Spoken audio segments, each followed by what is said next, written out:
The ones that fly under the radar. Whether it's a three-pointer at the buzzer to tie the game, or a player goes 2 for 2 at the free throw line. Whatever the sport, whatever the moment, it's never ordinary at Bet365, official partner of the Charlotte Hornets. 21 plus only. Gambling problem? Call 1-877-718-5543 or visit morethanagame.nc.gov. America's favorite car show returns to Raleigh with cool cars, cool people, and good time. It's the Good Guys 9th Griot's Garage North Carolina National, and it's all happening this weekend at the North Carolina State Fairgrounds. Check out over 1,500 of the Southeast's finest classes. Shop the swap meet in Vendor Midway. Experience the Metal Crunch and Saturday Night Demolition Derby, and so much more. And don't miss the return of high-octane Good Guys CPV Autocross racing action all weekend long. And it's all going down this weekend at the North Carolina State Fairgrounds. Get details at good-guys.com. If you see me stopped in the McDonald's drive-thru, just staring at the menu with my "what should I order" face, don't interrupt. It's the most important decision I'll make all day. Enjoy savings every day when you get a McDouble, McChicken, and other faves. Buy one, get one for $1. Plus, get any size Dr. Pepper for just $1.29. Price and participation may vary. Valid for product of equal or lesser value. Cannot be combined with any other offer or combo meal. April is here. Time to call Window Nation. Right now, buy 2 windows and get 2 free. Plus, save even more with no interest or payments for 24 months. Don't miss out. Call 866-90-NATION or visit windownation.com to schedule your free in-home estimate. The Body Armor State Games are coming to Charlotte this June.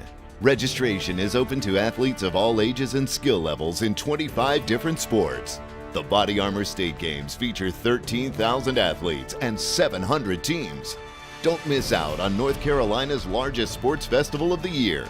Visit bodyarmorstategames.org today. The Body Armor State Games are proud to partner with Truist, Harris Teeter, and Blue Cross and Blue Shield of North Carolina.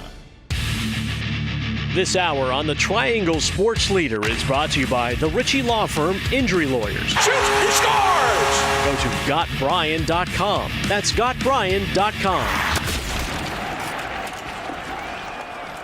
WCMC-FM HD1 Holly Springs. Now here's a chance. Snyder, then Jefferson goes into the score! The Canes get a bounce in Chicago on the power play. Seth Jarvis, his 32nd of the season, and we're tied at 2. Svechnikov, Burns, he tees it up right there for Jarvis, he scores! His second power play goal of the period, and it puts Carolina in the lead 3-2 with 3:33 left.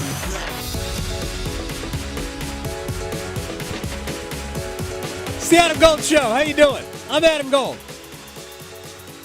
Oh, who's got the juices flowing? Yes. Who is ready for the playoffs? Me. I know you are. Which will begin sometime this weekend. Eventually. Yeah, I don't know. Anytime between Saturday at noon and Monday at 8. Somewhere in there. Yeah. The Hurricanes playoffs will begin. The schedule will not be released in full, I am told, until after Thursday, because the Western Conference still has games being played. I think Edmonton's got like 3 games left to play or something. It's crazy. They have 2. They played last night. I think McDavid's back in the lineup, too. He had his 100th assist of the season last night. Nice. What? I know. It's I like know. 100th assist. Yeah, and he had they had issues, and he missed some time with injuries. Yeah. 100 assists. I mean, guys like Sebastian Aho, who has 89 points, and we'll talk about the Canes in a second here. Like, he must look at that and go, 100 assists. I've never had 100 points. Exactly. I've never come close to 100 points. McDavid's a freak. So he is. He is an absolute amazing. freak. We've had some incredible performances this year. Not that we're all that focused on it, because I'm not, and I don't have a vote. But there are some incredible players who will not get MVP consideration this year. Unfortunately. It's going to come down to Kucherov, McKinnon, yeah, and McDavid. Austin Matthews has how many goals? A lot. $1 billion? Yeah. Not going to win MVP. $1 billion, like $1 billion goals. He's trying to drag those Leafs. Artemi Panarin is like 1.5 points a game. Oh, yeah. probably not going to be in the conversation for MVP. It is crazy, the performances that we have seen in the NHL this year. Yeah. Sam Reinhart scored 50-some-odd goals this year. Yep. Forget it. Oh, yeah. Like, you'd be lucky to be top 10. All guys who are great to place anytime goal scorers on, but not getting MVP. Oh, I like the fact that you're in that mindset already. I know. You're in that mindset already. All right. Let's get cracking here.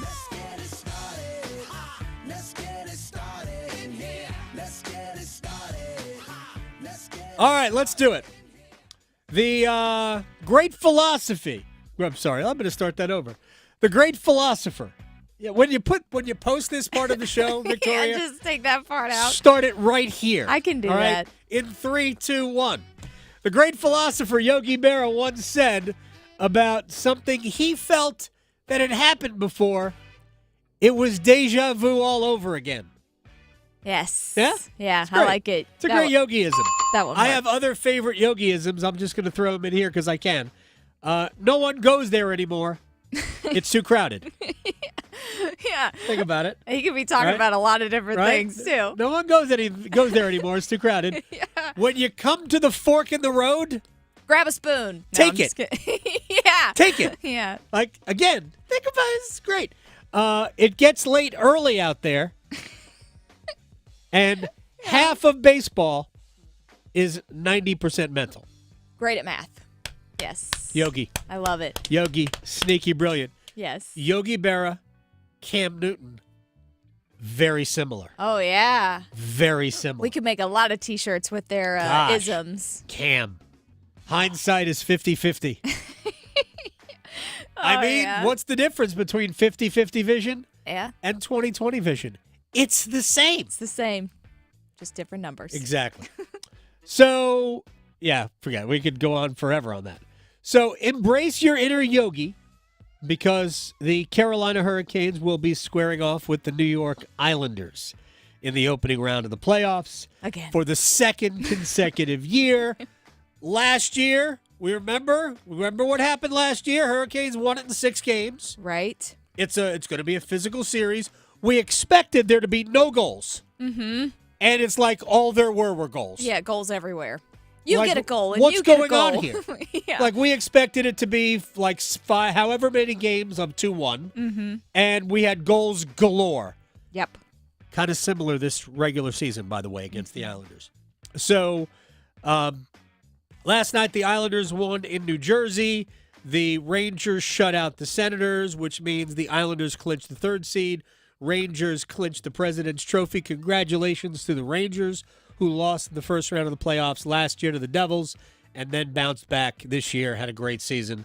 And look, I look forward to hopefully meeting them in the second round. I do. Yeah. Yeah. Again, if you are a Hurricanes fan, do not fear any team.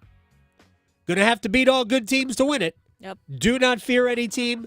They're fearing the Hurricanes as much as Carolina should be fearing anybody else. Well, and maybe if you believe in the President's Cup superstition, they'll take care of it itself. That's true. That's true. What it does do? It guarantees, though, that you'll, I think, either play for or win the Stanley Cup within 3 years. Oh, okay. So, by Yeah. all means, take it if you can get it. Sure. All right. So, if you're wondering, season series, Carolina went 2-1-1 against the Islanders this year. Subsequently, the Islanders also went 2-1-1 against the Hurricanes this year. Each team won both games on road ice. Interesting. Hurricanes won up there. The first one was a 4-3 overtime game, which Carolina trailed 3-0, and Sebastian Aho scored in overtime. Hurricanes rallied with 2 goals in the third period to tie, and then won it in overtime. Then the next 2 games were played in Raleigh. The Islanders won a 5-4 overtime game on a Matthew Barzal goal after Aho tied it with 3 seconds left. Yep. In a game with bad goaltending by Carolina. And then the next time the Islanders were here, Carolina played pretty well. Pyotr Kochetkov did not. And the Hurricanes lost 5-4 in that game too. The last game played up in Long Island, and the Hurricanes dominated the game. won it, I believe 4-1 was the final. They jumped out to a 3-0 lead and coasted from there. I think they scored 3 times in the first period to really put that game away. That was when the Islanders were in their troubles, where we thought the Islanders were not going to make the playoffs. They subsequently turned it around, played very well down the stretch. So you're going to get the best of the Islanders when you get to the playoffs, and it's a difficult team to play. They play a big, heavy, physical game, and that's what the Hurricanes should be prepared for. But you'd get that with the Rangers, too. You would absolutely get that with the Rangers, too. In the season series, the Hurricanes scored 16 goals. The Islanders scored 14. Yeah. Again, 4 games, your average score is 4 to 3.5. It's a lot. That is not typical Islander lockdown, Hurricanes lockdown hockey. Again, I think Carolina's more than anything was born out of poor goaltending. And the Islanders were not the same defensive team that they have been in the past. It's not the old Barry Trotz choke the life and fun out of hockey. They're a little bit more open, but their defense has improved over the last 3 weeks as they have gotten into the playoffs. Frederik Andersen did not face the Islanders at all this year. Ah, that's right. He wasn't back yet. Antti Raanta played the first game, Pyotr Kochetkov the next 3. And, yes, Freddie, he missed all of it because the first game against the Islanders happened after Frederik's diagnosis. And he was back in time. He just missed the Islander game. It was a Kochetkov where they were just rotating, and it was Kochetkov. All right, tonight's the season finale. Yes, it is. Right, and before we get to the reality, let me ask you this question, Victoria, as a Hurricanes fan. Yes. You've got 2 options. There's 0. We call this a dead rubber game. Okay. You cannot improve your position. Nope. You cannot have your position in the playoffs lessened. You are stuck where you are. You can't even lose home ice advantage over Boston. Right. Carolina has the only team they will not have home ice advantage over are the Rangers and potentially Dallas in the West if you beat Dallas in the Stanley Cup Finals. Right. That's where they are right now. So what would you do? Would you protect your players, sit as many guys as you can, or, knowing that you're not going to play till at least Saturday, but maybe Monday, would you let them go out there and play? What would you do? It'd be nice if they could get a little ice time, but not enough to get hurt or get too tired, but I don't know if that's an option. Just a little bit to keep the rust off. But I would either, if it has to be one or the other, either none or all, I would say none because I don't want to risk them. Okay, so that's the decision that Rod has to make. The ultimate decision is, I don't like rust. I don't like sitting around and doing nothing for 3, 4, 5 days. But how will I feel if one of my key guys, God forbid, sustains an injury that it doesn't even have to be a major injury, right? Yeah. Something that would keep him out a week. Because these are short series. Yeah. And again, there's risk that comes with not playing too. Yeah. Keep that in mind. They're just bigger if they're on the ice. So, we have the answer. Yes. Oh, boy. We should talk to Rod, just make sure it's Well, right. I will later. We will talk to Tripp in 20 minutes. Yes. Tripp Tracy will join us from Columbus in 20 minutes. Aho, out. Jarvis, out. Gensel, out. Stahl, out. Slavin, out. Pesci, out. Svechnikov, out. Anderson, his turn, not playing. Yeah. Spencer Martin looks like he will get the start against his former club, the Columbus Blue Jackets. Even better. So the Hurricanes going with a skeleton crew. This would be a great day to play some bets. Oh, absolutely. Or terrible. Brent Burns will play because he's got this streak going, and I'm not saying it's more important than anything, but it's important. Yeah. It's an important streak to keep going. He's on the honor roll. Right. And so, perfect attendance. Yeah. Let's not mess it up now. So you'll see Brendan Morrow draw in for his second NHL game. You'll see Tony DeAngelo play again, I think third straight game for Tony. But you will also see the NHL debuts of Scott. Well, he's already been on. Yeah, Bradley Nadeau. Yeah. The first-round pick from a year ago. Also, like a fifth-round pick a few years ago, Jackson Blake, who was third or finalist for the Hobie Baker Award this year, best player in college hockey. He's going to draw in. Nice. So, yeah, there are a whole bunch of really weird combinations tonight, including the Hurricanes called up Dylan Coughlin. He should play tonight. He wasn't at the skate because he hadn't arrived in time, but he should play tonight. And Max Comtois, who is a veteran forward, plays a little bit of an edge. He's going to play as well. He was on the ice. We're not going to recognize anything. I won't recognize numbers. But it is a Hurricane skeleton crew tonight. With the beard. Yeah, right. So he'll be there. Well, we'll see what That'll be fun. What it looks like. But the outcome of the game does not matter. And it is about the regret. All right, we are 9 days away from the NFL draft. That's right. Wow. Next Thursday. Came up fast. And now Panthers fans don't have to pay any attention to next Thursday because they're not involved. We're not in it. Yeah, but we're interested in what happens with Drake May. Sure. Right? We're interested in that. I don't think there's going to be any other. Well, Graham Barton from Duke is probably going to be a first-round pick. So those are like two local interests of ours in round one on Thursday night. Of course, it'll probably be a playoff game, Hurricanes playoff game, so I won't be paying any attention to it, which is fine. But ESPN and many others have produced more mock drafts over the last several days. And there is a common theme that I have noticed, because this is the time of the mock draft season where everybody is getting bored with mock drafts. Because I still don't get how they change so frequently without the draft order changing. They're all over the place. But they do.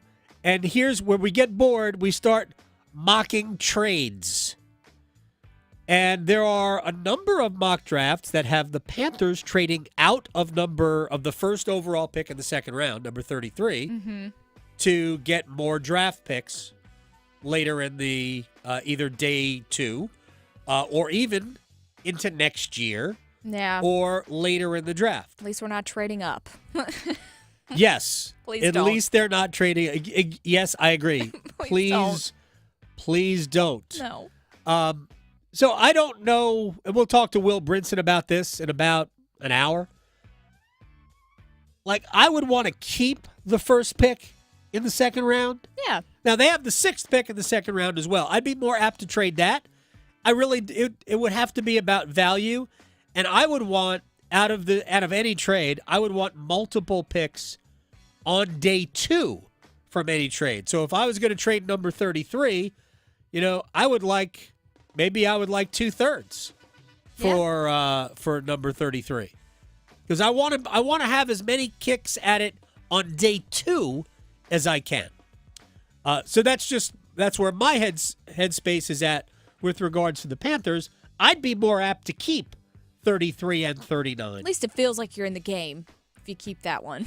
If you keep both of them. 33 at least. And there is some value, when Thursday night's over, you're on the clock, so you get a lot of time to field a lot of calls if you want.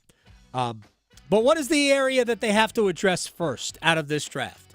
Here's the way I look at it. I think when you have the first pick, you're not taking a quarterback. But I think you'll have your pick of the best wide receiver. We need it. Right? Bad. So ESPN has a pretty cool little tool on their website right now. It's a mock draft simulator. It's actually very cool, where it gives you the opportunity. You plug in the team you want, and then it runs through a mock draft. And you can do all 7 rounds if you want. I did. I apparently had a lot of extra time before the show. So I plugged in the Panthers, number 33, and it goes through a first round, and then it's your pick. And then it gives you a list of players that they would likely, have on their draft board at that point. Interesting. So I took Xavier Legette, wide receiver from South Carolina, at number 33. I took Braden Fiske, the defensive tackle from Florida State, who is just like a monster. Well, that's always good to have. He's an absolute monster. Every time I saw him, he impacted the game. And I took him at number 30, I guess 39. A quarterback from Iowa State, TJ Tampa, in the third round. Panthers definitely need a quarterback. They want another defensive tackle, somebody to pair with. Imagine having, if you remember what Braden Fisk was like during Florida State's season, I think number 54, either 54 or 55, in the middle of their defensive line. Just an absolute mountain of a human, and fast and athletic. It's a good combo. If you had him and Derek Brown together, I think you have the makings of a really good interior defensive line. You need a big wide receiver. I don't think Leggett is a super speed burner, but he's a big target who you can work over the middle of the field. You remember you've got Deontay Johnson, who probably is more slot receiver-ish, big play guy. You still need some speed, but maybe you can address that in free agency. But those were the first three picks. I also got Cedric Gray, linebacker from Carolina. They're going to need an inside linebacker as well. You have to replace Frankie Louvu. I'm not saying that Cedric Gray is the replacement for Frankie Louvu, but he's an inside linebacker. Yeah. And Peyton Wilson was not available when the Panthers drafted. If he was, he would have been my selection. Absolutely. But anyway, it's a pretty fun exercise. Yeah. If you want to become completely unproductive at work, by all means. Yeah. Have at it. All right. Let's move on to. We talked with Nada yesterday, Kanata Edwards, our friend from CBS Sports, about, among other things, the return of Tyrese Proctor to Duke, Caleb Foster's decision to come back to Duke, and the pending decision of Jeremy Roach. Now, I have multiple sources telling me multiple different things. So I am not reporting anything here other than I'm reporting everything here. So I was told by one source that Roach was going to come back because there was somebody who was going to pay him $1 million to play at Duke for his one more year. I was told yesterday that he's definitely entering the transfer portal. And I was told yesterday that I don't know the decision, but it's coming tonight. That was yesterday. We've heard nothing. Right. So my sources suck, and we'll just leave it at that. They're doing this draft thing. They're not even paying attention. That's exactly right. Yeah. So, logically speaking, when you think it out, Proctor back, Foster back. Yeah, how many? Foster's coming back to play. Proctor's coming back to play. Duke's recruiting class is such where they're probably not going to play three guards like they played last year. Like the third guard who plays this year will probably be named Isaiah Evans, who is really a wing, right? Or another incoming recruit, maybe out of the transfer portal, who plays more of a wing. They also have a couple of guardish, wingish players in this incredible recruiting class, and guys who can shoot. Con Nipple is a great shooter, and he is definitely a wing. So there's not a lot of available playing time for a third returning guard. So logic would say that Jeremy Roach will likely play somewhere else in his senior year, and that somewhere else will likely be for less money than he could make at Duke. We'll see what happens. I love Jeremy Roach, everything about it. I wish he had finished the season a little bit better, but Jeremy Roach has been great for the Blue Devils. All right, Tyrese Proctor, because I guess Duke had one of their Duke podcasts or something last night that Proctor and Caleb Foster were both on. Here's Proctor on the decision to return. Mine was sort of similar to last year, just meeting with my circle, my family, agents, coaches, and just talking about, what's best for my future. And it really just comes down to me, what I feel comfortable with. And I feel like the best decision for me and what I'm most comfortable is coming back for another year and going further than we did last year. And I think it's the right decision, and I'm happy I made it. Look, he can be an exceptional player. He is smart. He's a great passer. His three-point shot continues to improve. He had a terrible start 2 years ago and then was a 40% shooter the last half of the season. This year, slow start again, got better as the season wore on. He disappeared in some big games, and that was the unfortunate part, including Duke's loss to NC State in the regional final. And this is not only about Tyrese Proctor, it's also about NC State. State did a good job defensively, in that game and the game in Washington at the ACC tournament. Now, Caleb Foster. A lot of people thought, well, Foster's probably going to transfer. Remember, he was hurt, missed the last 9 games of the season. Caleb Foster went all Lee Corso and went not so fast, my friends. I mean, me personally, I'm not really in that, And I chose a school that chose Duke, and I'm 1,000% committed to Duke, and I can't really speak for the others. So I can't really see myself playing anywhere else. 1,000% is a lot. That seems excessive. It is. It's pretty good odds. It seems excessive to me. I could be wrong. One more thing, and back to Tyrese Proctor. They went further. Remember his freshman year? He was probably their best player in the loss to Tennessee in the second round. They advanced 2 further rounds, and Proctor on the experience this year. No, it was a lot different. I feel like this year was, I feel like you could say the same. I feel like it was a different vibe this year than last year. I feel like last year everyone, because it was our first year, coach's first year as a head coach, like it was a lot of new things that we were learning and stuff. But I feel like this year, especially like in the regular season, like the Saturday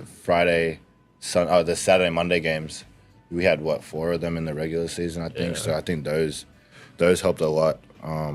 And then we were all just we all been there before, so we sort of understood what it took, how different it is compared to the regular season. Well, I hope they bring that experience back and take at least 2 more steps further next year. They've got an incredible recruiting class coming in. Cooper Flagg is one of those guys.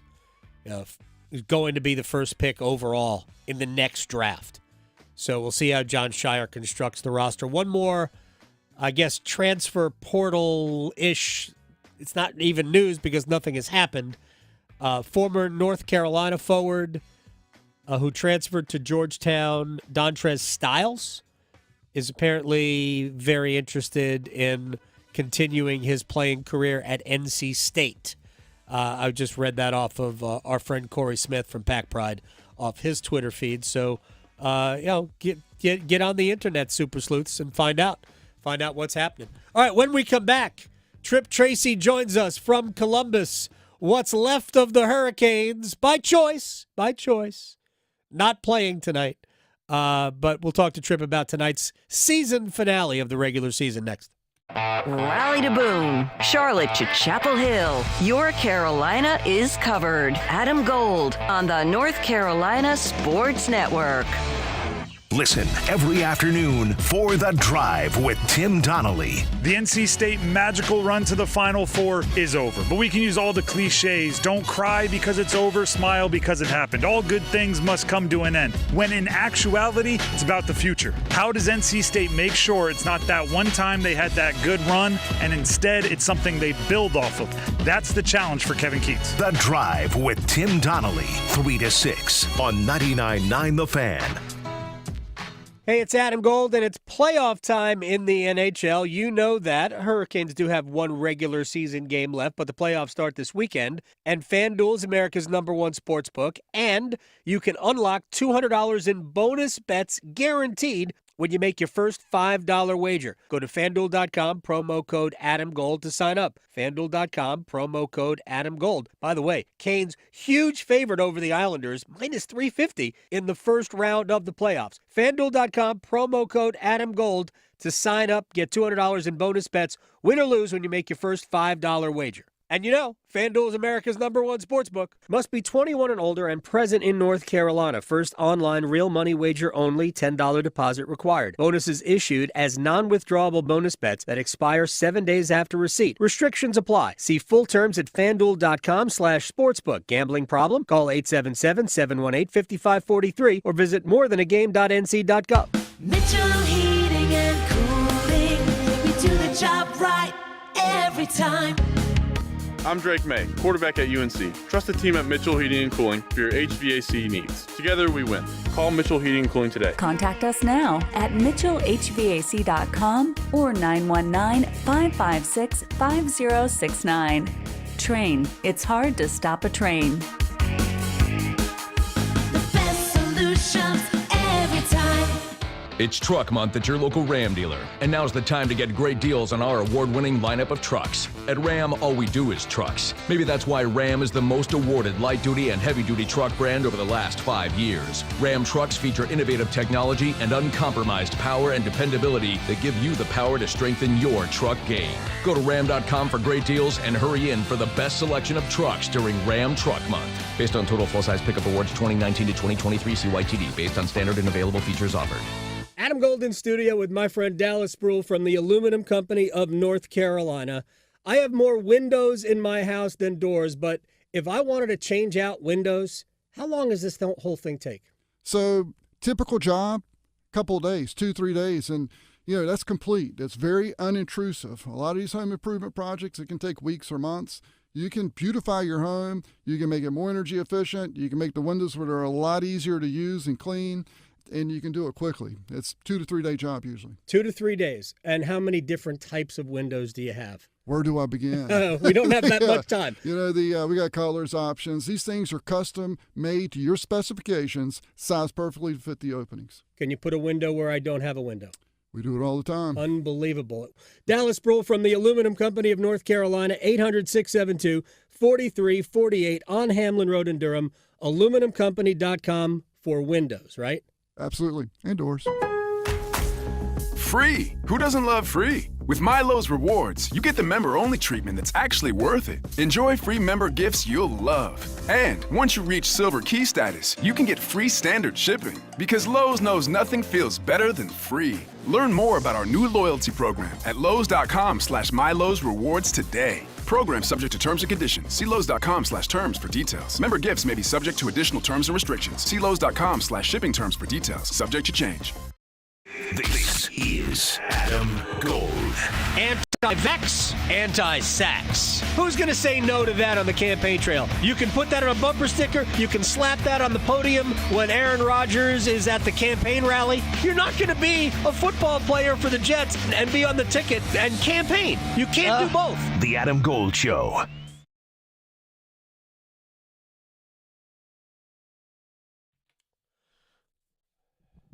It's the Adam Gold Show. I'm Adam Gold. Victoria producing the program. We found out that the Hurricanes will play the New York Islanders sometime this weekend. Don't know when it is. It's going to be this weekend because that's when the playoffs start. Schedule will be released Thursday night by the NHL. They are trying to give each team as little time as possible to plan. That's what they do. Right. At League HQ. But we do know for the second straight year it will be the New York Islanders. Islanders played well down the stretch. Rangers ended up winning the President's Trophy last night, shutting out Ottawa in their season finale. And the Hurricanes will play theirs tonight, and that will be in Columbus. And the Hurricanes uniforms will go out there without a lot of their regular players in them. Trip Tracy is in Columbus, and he joins us on the Adam Gold Show. Are you surprised at all that Rod is resting so many players? No. When I started to, ponder the risk-reward, whether you start Saturday or Sunday, my gut says Sunday, but I have no idea. The risk of the break, because you and I have spoken about individually and collectively how, this team, is challenged at times by breaks. But, that's the risk, but the reward of trying to reduce your chances of any unforeseen injury. When I take into account all those things, AG, they would have gone with their A-plus lineup tonight if the Rangers had lost and you had a chance to win the division, the President's Trophy. But once that, that's wrapped up as it is, the only thing that is even hanging in the balance is the Dallas Stars. If you were to advance to the Stanley Cup Final and Dallas was to come out of the West as to who would have home ice, because you've solidified it beyond the Rangers in the East. So I factor all those things together, and any risk of any potential injury, it doesn't surprise me that Rod's going with this young lineup. Yeah, I mean, the regret that Rod would have if it doesn't even have to be a major injury.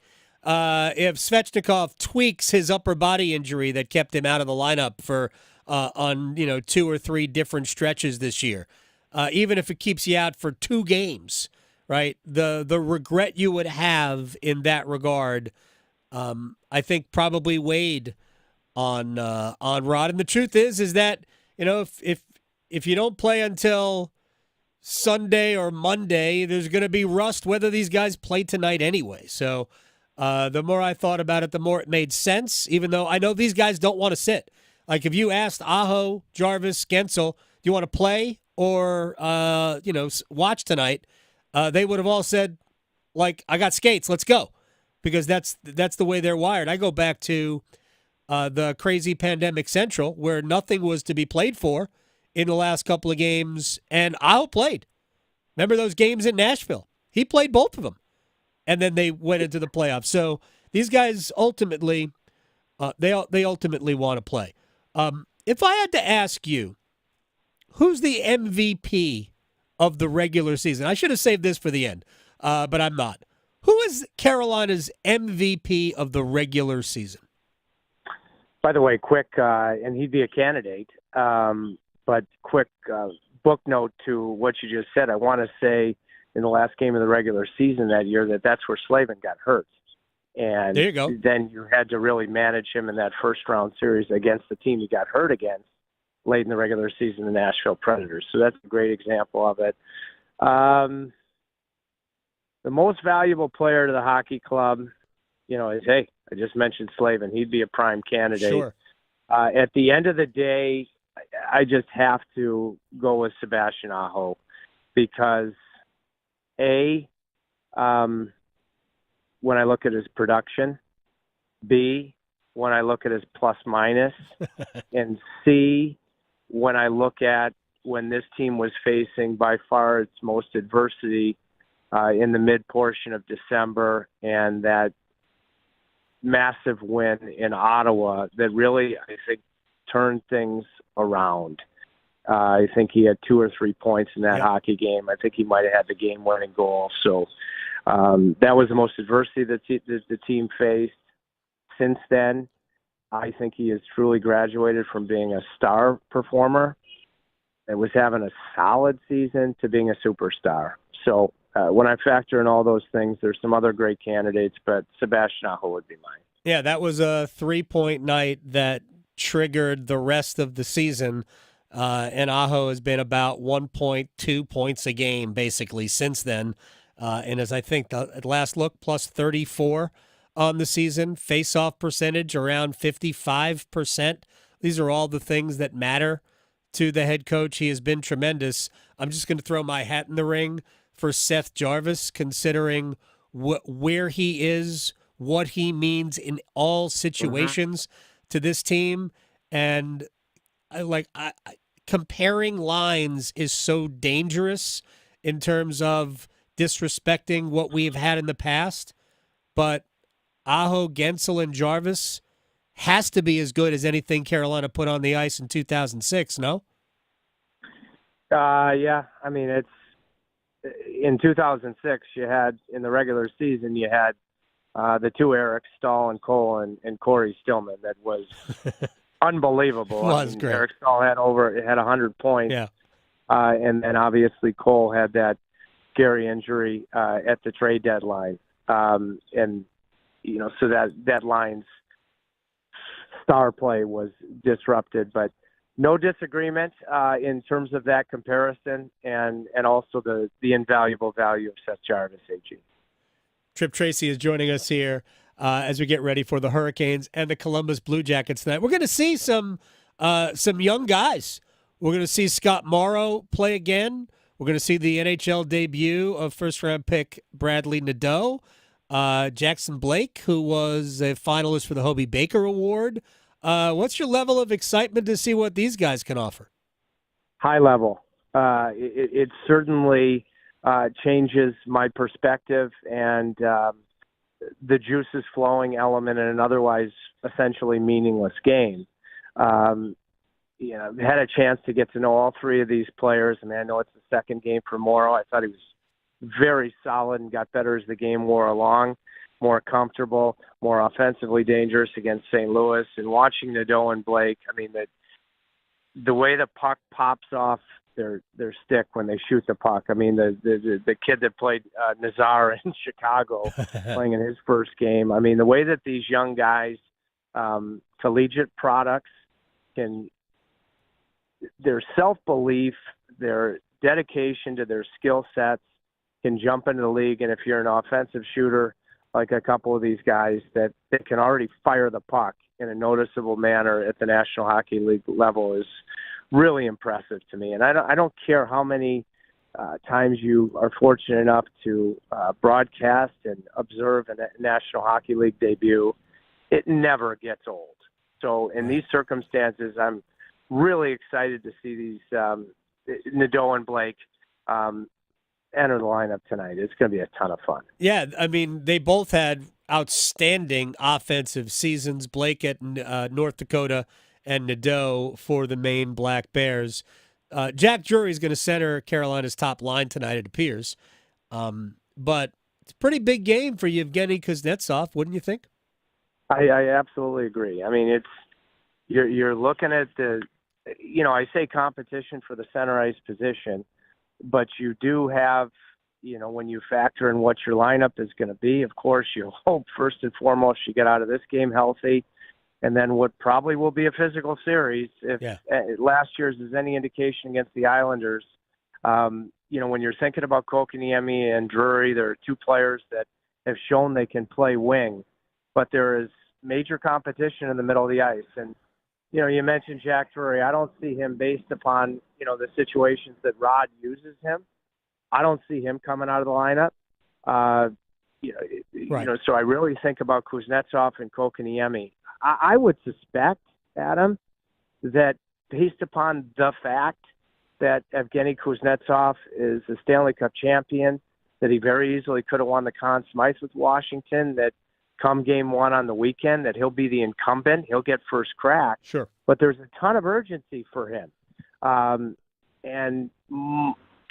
Candidly, when I look at his play, it was outstanding early. Yep. And it's fallen off. And, so I sit there and I say, hey, the fact that he has a very carefree, I've enjoyed the heck out of getting to know him, but a carefree attitude, that type of attitude and experience when other players can tense up, even on a veteran club like this that has a wealth of playoff experience.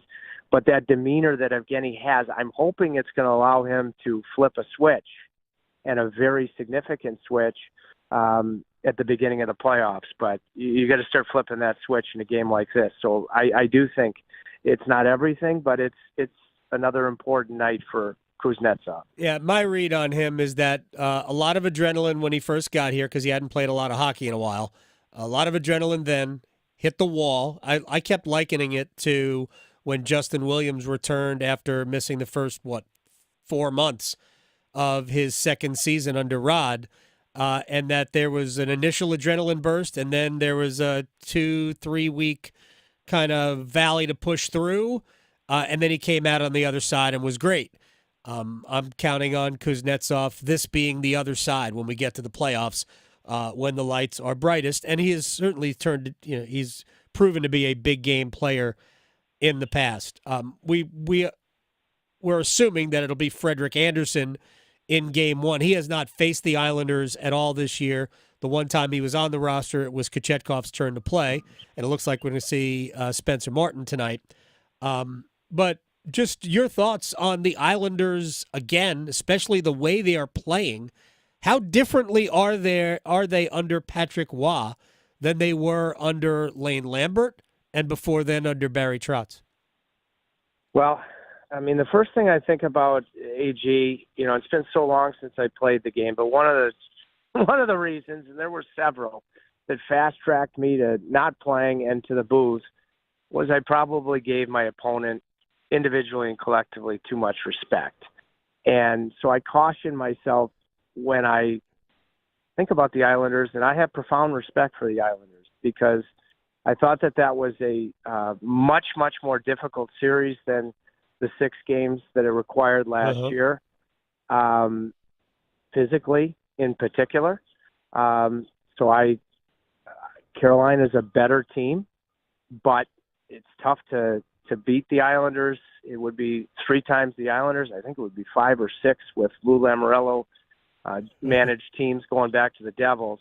But when I think about the Islanders under Patrick and everything he accomplished in his career, I think my biggest takeaway in the fact that they are now playing their best hockey of the season is they're not getting rattled, in moments of the game where it's not going their way. They seem to be showing an internal confidence and composure that I think was an Achilles heel for a veteran club like Carolina earlier this year. So that's, for me, been their biggest advancement. I think the biggest question for the Islanders, and it's going to be an interesting one, is whether Patrick starts with Semyon Varlamov or Ilya Sorokin. Right. I had the good fortune with John Forsland to do Patrick Waugh's first ever playoff game as a head coach for NBC. That was, as a goalie, that was bucket list, being on the bench with Patrick Waugh in the first period. When you have the type of swagger he does, I don't think he can do anything other than extend in that charisma to the team. It's going to be a tough series. They all are when you make the playoffs. I love Carolina's team. If Carolina, I hope they don't, but if they face any type of adversity like they did in the first round, the year they won the Stanley Cup, it'll cause me stress, but that isn't necessarily a bad thing. But they're a quality opponent. Carolina is better than they were last year. New York is similar other than a new head coach, but it's going to be a hard series. Trip Tracy, I'll leave you on the Sebastian Aho numbers since that game in Ottawa. 28 goals, 67 points, and a plus 33 in 54 games. That's team MVP type stuff. Trip Tracy, you are a team MVP. I will see you at the rink when it all starts sometime this weekend, sir. I cannot wait, AG. Love you. This is truly the best time of year, and can't wait for that puck to drop. You got it. Thanks, Trip. I appreciate your time. That's Trip Tracy, Carolina Hurricanes, sometimes play-by-play guy, analyst, man about town. Yeah. Those numbers for Aho are pretty staggering. The thing about the Islanders, and I think I mentioned this before, in our minds, the Islanders are very difficult to play against because they're stingy in terms of allowing goals. That isn't the case. The Islanders were not stingy this year. In fact, the Islanders figured out ways to not only win games but blow games that they had leads in. They especially early in the season, they lost a ton of overtime games. They kept dragging games into overtime or leading and blowing leads and getting dragged into overtime before losing. Remember, 2 of the 4 games between the Hurricanes and the Islanders went into OT, and we know that we had overtime games in the playoffs with them, including a Jesper Fast game winner and a Paul Stastny series ender, which was sort of a fluke goal where Stastny just threw it at the net from the corner, goal line extended all the way at the wall, and somehow it got through Ilya Sorokin. But Tripp brought up a really good point. It's been Semyon Varlamov lately for the Islanders, and frankly, I'll be surprised if it's not Semyon Varlamov to start the playoffs. All right, we'll come back. We've got one-timers and a lot more next. Going beyond the box scores. Adam Gold on the North Carolina Sports Network. It is playoff time in the NBA and the NHL. Baseball's in full swing, and FanDuel is your home to wager on any game you want. FanDuel is America's #1 sports book, and right now new customers can get $200 in bonus bets guaranteed when you make your first $5 wager. FanDuel.com, promo code AGS. FanDuel.com, promo code AGS. Anything you want to wager on, slap shots, home runs, slam dunks, all there. $200 in bonus bets, win or lose, when you make your first $5 wager. Visit FanDuel.com, promo code AGS to get started. I can't make it any easier. FanDuel.com, promo code AGS. FanDuel's America's #1 sportsbook. Must be 21 and older and present in North Carolina. First online real money wager only. $10 deposit required. Bonuses issued as non-withdrawable bonus bets that expire 7 days after receipt. Restrictions apply. See full terms at FanDuel.com/sportsbook. Gambling problem? Call 877-718-5543 or visit morethanagame.nc.gov. The Body Armor State Games are coming to Charlotte this June. Registration is open to athletes of all ages and skill levels in 25 different sports. The Body Armor State Games features 13,000 athletes and 700 teams. Don't miss out on North Carolina's largest sports festival of the year. Visit bodyarmorstategames.org today. The Body Armor State Games are proud to partner with Truist, Harris Teeter, and Blue Cross and Blue Shield of North Carolina. Fair housing is more than just a celebration in April. For North Carolina's realtors, it's an everyday standard. For the 56,000 realtors across our state, we embrace and support fair housing to stamp out discrimination in all forms. As realtors, we believe fairness is worth fighting for, and we won't stop until the fight is won. Celebrating Fair Housing Month, North Carolina Realtors. We open doors to everyone. Paid for by North Carolina Realtors. Think it's too pricey to pursue your interest and earn a degree? Well, if you're a North Carolinian from a household making $80,000 or less, think again. The Next NC Scholarship could cover more than half, if not all, of your tuition and fees at any NC community college or public university. This is money that doesn't have to be repaid. The Next NC Scholarship helps you know what you're getting because it combines federal and state-funded financial aid to form a new, simplified award. We're talking at least $3,000 for community college or $5,000 for a public university, making the cost of education more manageable. The Next NC Scholarship also helps you know where you're going, because you could see how much you could get to pay for the schools you're interested in. So picking the right path for you and your future is now easier than ever. Applying is as simple as filling out the FAFSA. Dig into the details at nextncscholarship.org. The Next NC Scholarship. Know what you're getting, know where you're going. Trust ACT Construction Equipment and Bandit Wood Chippers and Stump Grinders to position your tree service for success. ACT Construction Equipment is your authorized dealer for sales, service, parts, and rentals for Bandit Wood Chippers and Stump Grinders. ACT Construction Equipment has been your authorized dealer for Bandit equipment for over 10 years. Visit one of our 6 North and South Carolina locations or actce.com for more details on Bandit Wood Chippers and Stump Grinders. ACT Construction Equipment, always the right equipment for the job. April is National Volunteer Recognition Month, and AARP thanks to hundreds of AARP volunteers working to help you get the most out of life. Learn more about the work being done to improve lives and communities across North Carolina by listening to AARP Without Limits. You can find the latest episodes of AARP Without Limits wherever you listen to your podcasts. This is Adam Gold. Anti-vax, anti-sax. Who's going to say no to that on the campaign trail? You can put that on a bumper sticker. You can slap that on the podium when Aaron Rodgers is at the campaign rally. You're not going to be a football player for the Jets and be on the ticket and campaign. You can't do both. The Adam Gold Show.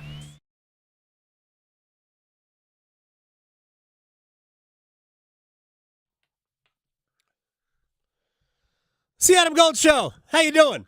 I'm Adam Gold. Victoria's here. We thank Trip Tracy for his time getting ready for the playoffs. Always fun, man. I got 28 more games after tonight. Right. I have budgeted my energy level. That's good. For 28 more games. Yes, put it out there.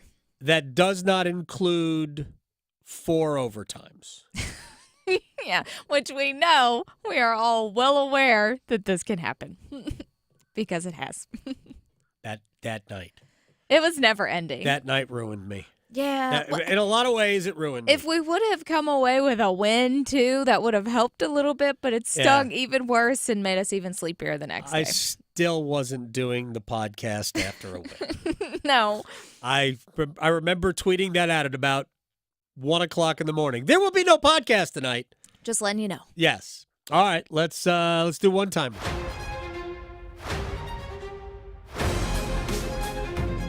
Okay, so I feel like this could be Canes heavy, so let me get this one out. So about Duke, how big is it for Duke to keep the guys like Tyrese Proctor and Caleb Foster when they have so many leaving for next season? I'm sorry, repeat that question again. My brain malfunctioned for a second. It's fine. You were thinking of 10 overtimes in hockey. I was lost. How big is it for Duke to keep guys like Proctor and Foster when they have so many leaving? John Shire talked about program continuity, and Tyrese Proctor will be year 3 under Shire, Foster year 2 under Shire. Roach would have been year 3 too. We don't know that he's not coming back. Logic tells you that he's probably not. But you need to have it. What are we seeing in college basketball?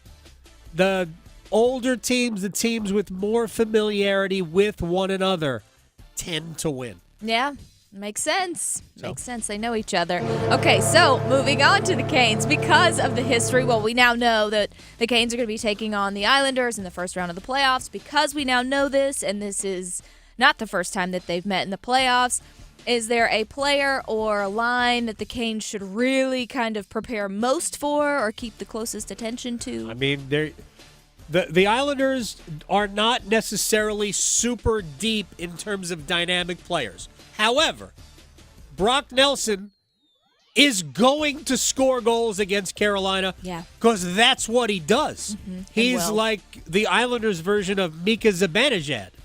But the Islanders' real damage will be done by Bo Horvat and Matt Barzal. That's where the damage comes. Those are the guys you need to limit. But, yeah, those are the guys. Brock Nelson's going to get his goals. You're just going to have to live with them. Yeah. Well, and so this next one's maybe just a hunch, potentially. So with the Canes taking on the Islanders, and Freddie has not met the Islanders. It's always been Kochetkov. And, So Maranta maybe. But with that, do you think that they're going to use Freddie to start things off, or would they go with Kochetkov because he's familiar? Freddie starts. Yeah, Kochetkov's familiarity is not good. Yeah. Although the last time he was excellent in a 4-1 win up there. But no, Freddie will start, and Kochetkov will be, in case of emergency, poke check glass. That's the way this is going to work. Our second take on the news of the day coming up next. Serving it up hot and fresh every day. Adam Gold on the North Carolina Sports Network.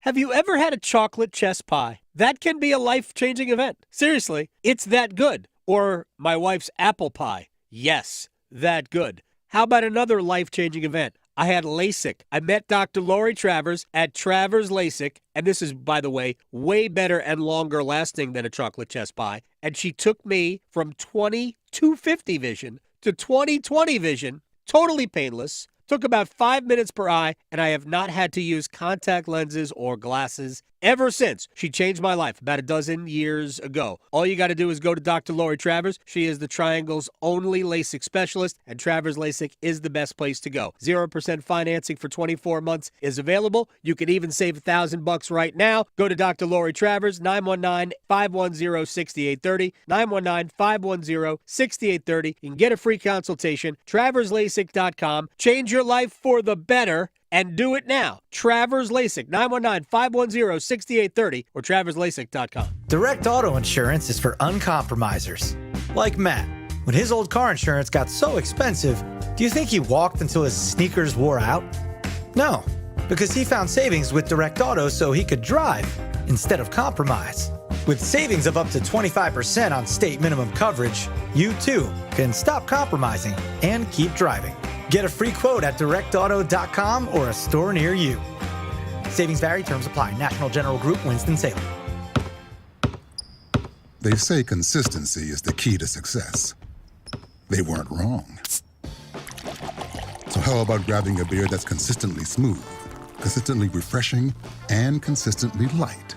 You might just find that the road to success can be pretty enjoyable. Michelob Ultra, the perfect balance of taste and refreshment, and only 2.6 carbs and 95 calories. It's only worth it if you enjoy it. Enjoy responsibly. Anheuser-Busch Michelob Ultra Light Beer, St. Louis, Missouri. Dude Perfect here. Power up with the new smoothie we created with Smoothie King. It's loaded with pineapple, banana, kiwi apple juice, and more. Straw me, boys. Perfect shot. Get the Dude Perfect smoothie only at Smoothie King. Imagine waking up this time next week and being 100% debt-free from credit cards, car loan, and personal loans. Hey, it's Dennis Cox. Loan Pronto's Equity Express line of credit can make it happen. Homeowners are turning their home equity into cash almost instantly. With Loan Pronto's AI-based system, you can get approval in about 10 minutes with almost no documentation, no appraisal, and no hassle. You can get hundreds of thousands of dollars out of your home. Use that money to pay off all your other loans. The average homeowner saves over $850 a month doing this. Listen, your home value is way up. You can use that to wipe out all those credit cards. Get some money for a home improvement. Literally hundreds of thousands are at your fingertips, and approval is just minutes away. Call now, 919-381-1760, 919-381-1760, loanpronto.com, 919-381-1760, NMLS 1661781, subject to lender approval, equal housing lender. eBay Motors is here for the ride. 120,000 miles of night drives, daily commutes, and who knows how many. Are we there yet? Through countless fixes, elbow grease, and a new radiator, you kept your ride alive. With eBay Motors, you have over 122 million parts to keep it running. And with eBay Guaranteed Fit, they'll be the perfect fit every time. Plus, at these prices, well, we're burning rubber, not cash. Keep your ride or die alive at ebaymotors.com. Eligible items only. Exclusions apply. This hour on the Triangle Sports Leader is brought to you by the Ritchie Law Firm Injury Lawyers. Shoot! He scores! Go to GotBryan.com. That's GotBryan.com. WCMC HD1 Holly Springs. Take us with you on radio, web, app, Alexa, and YouTube. 99.9 The Fan, the Triangle Sports Leader. Scheffler just stood up and did whatever he wanted to off the tee all week. And in particular, his driving and his short game were the best at Augusta last week. And, you know, you'd almost say that he played just okay. His iron play was good, but it wasn't Scotty Scheffler good, and he still won by 4. So that's scary to think about. He's got such a great mindset. He's all these weapons in his arsenal. So he's definitely the best player in golf right now. He is, although it did not necessarily translate into great Masters ratings. It was trying to get the time frame here, but it was down in pandemic levels of Masters telecasts, which were not awesome. And look, I think part of that is because the time where you would see the strongest ratings on the back nine on Sunday, we kind of all knew what was going to happen. Everybody had kind of done their part to give it back, to say, hey, Scotty, enjoy the walk. Yeah, no, we really want you to have it. So Colin Morikawa went double bogey on 9 and 11. Ludwig Oberg double bogeyed the 11th. Max Homa hit it into a bush behind the 12th green. And those were the contenders. Those were the 4 guys pushing Scheffler throughout the middle of the round.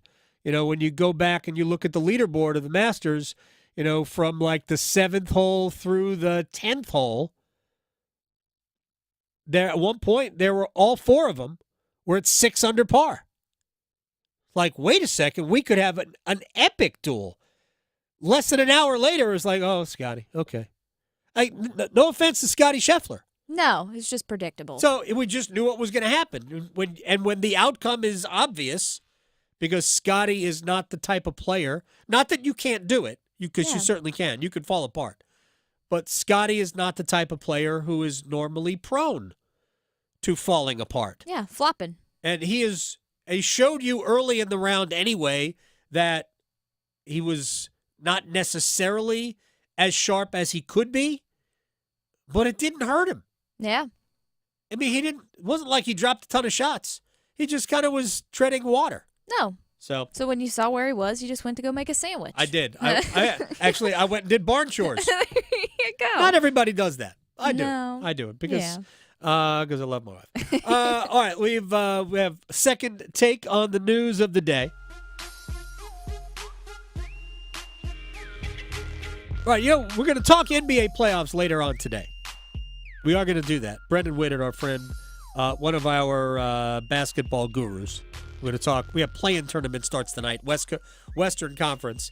There is this notion that the Lakers, who are in the 8-9 game with New Orleans, should tank the game, right? Because Denver is the number 2 seed. And nobody wants to play Denver. The Lakers should tank the game and then roll the dice on winning the next one as though the Lakers aren't in the play-in tournament for a reason. Right. Makes sense. So, anyway, Mike Greenberg on that. I'm going to say something in duck because I know that it is controversial, and I know that it flies in the face of absolutely everything that the spirit of competition was born to create. And you just said, Herman Edwards, you play to win the game. The Lakers should not play tomorrow night. They should not play LeBron. They should not play AD. They do not want to be the 7 seed. You want to be the 8. I'm taking my chances in a one and done at home against either Sacramento or Golden State and go in against the very young OKC Thunder in round 1 instead of going into the buzzsaw that is Denver. I think it is worth the risk.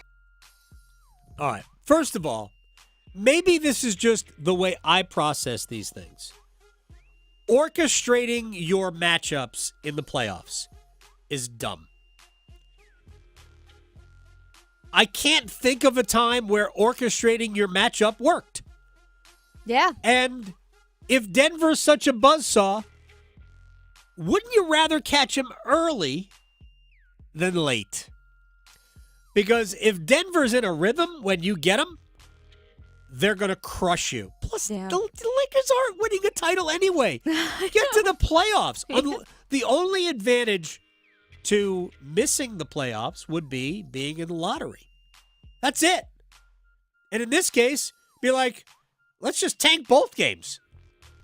It makes no sense to me to try to orchestrate your own matchup. In the East, the Milwaukee Bucks.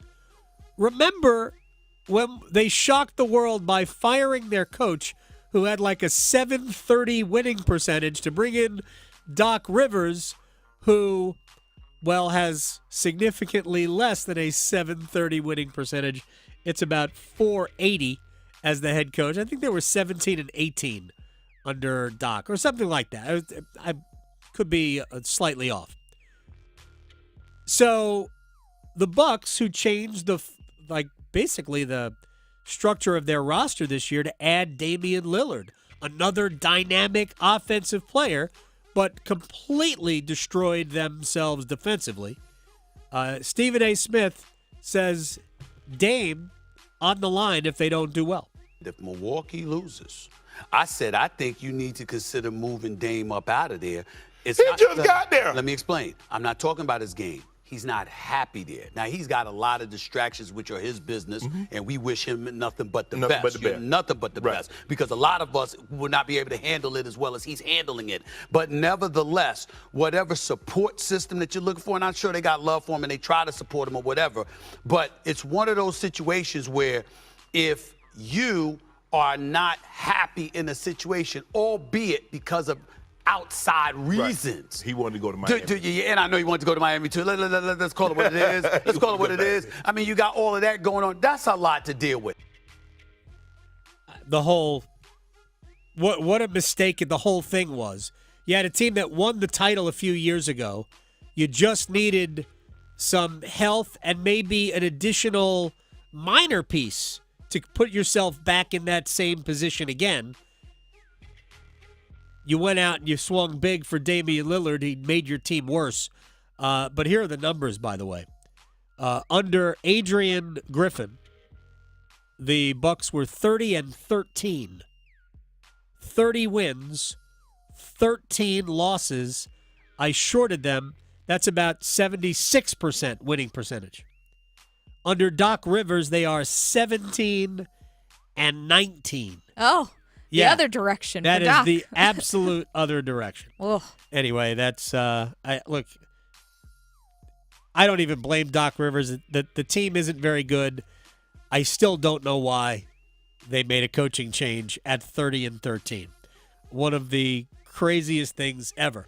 Last night, Caitlin Clark, first overall pick in the WNBA draft.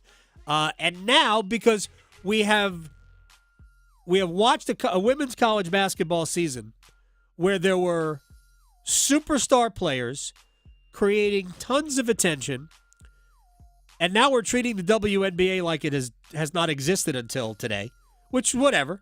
I get it. It hasn't gotten awesome traction as a league, even though the women play a fantastic brand of basketball. Gino Auriemma, the coach in Connecticut, who doesn't coach in the WNBA, but has, I don't know, like 25% of the players in it who Crazy went good through record. UConn.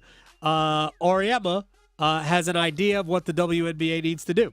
The WNBA hasn't had the benefit of these great players that have come along. They didn't have the following. They didn't have the hysteria that these kids have. So there wasn't I want to follow them.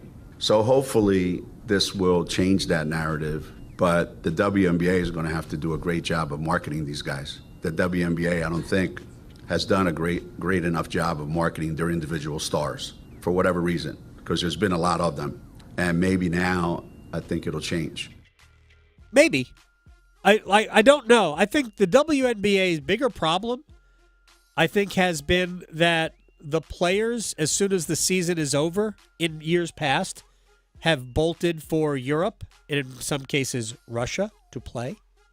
So, because they don't make a lot of money in the WNBA. Right. But please be careful what you pack if you do go to Russia. Yes, please. Brittany Griner. Mm-hmm. Look, there's a lot of things that we'd love to see the WNBA build on, but they are in a position where I'll liken it to where women's soccer was after the 1999 World Cup, when the U.S. beat China at the Rose Bowl in front of 94,000 people to win the gold medal, to win the Women's World Cup. They started a league, right? They started a women's soccer league off the back of that. And were it not for some questionable financial backing league structure, that league might have succeeded. But it did plant the seed for professional women's soccer here, and now we have it's one of the best leagues in the world. It used to be the best league in the world, but then Europe decided, wait a second, we like this too. And now, so a lot of the best American players do go over and play, although it's kind of tilting back the other way. So is the WNBA ready to take the step that that professional women's soccer did in 2000, right? Well, that's where we had the first Carolina Courage, right? Well, it'll be very cool to see if the WNBA can capitalize on it, because Caitlin Clark and Angel Reese, these are star-level players. Yeah, made it exciting. By the way, Angel Reese lasted until the 7th pick in the draft. Oh, I'm not that surprised. Yeah. She looks, although it was with a bum ankle, she looks like she's basically just a power player. Right. Like, there needs to be a face-up game there, that kind of stuff. But, look, watching the WNBA going forward, we'll see about the growth. I think we've had tremendous growth, and the interest in players like Caitlin Clark and some others should carry over at least in the short term, and we'll see if it builds. Hope it does. I hope it does. All right, we're going to take a break. We're going to come back. Will Brinson is going to join us. I mentioned this before. Mock draft season is here, and we are into the mock draft season where everybody is bored to death of just picking the mock drafts. So over the last couple of weeks, we're throwing trades in. Oh, here's a trade. Here's a trade. It's a mock trade. Got to say mock trade because some people will be confused. And surprisingly, a lot of these drafts have had the Panthers trading out of the first pick on day 2. We'll talk to Will Brinson about that and some other stuff next. Serving it up hot and fresh every day. Adam Gold on the North Carolina Sports Network. Listen every afternoon for The Drive with Tim Donnelly. The NC State magical run to the Final Four is over, but we can use all the cliches. Don't cry because it's over, smile because it happened. All good things must come to an end. When in actuality, it's about the future. How does NC State make sure it's not that one time they had that good run, and instead it's something they build off of? That's the challenge for Kevin Keatts. The Drive with Tim Donnelly, 3 to 6 on 99.9 The Fan. Hey, it's Adam Gold from my friends at FanDuel, America's #1 sports book with some great deals. And we got to talk about the app. We never talk about the app. Trusty, in your hand, you have access to everything.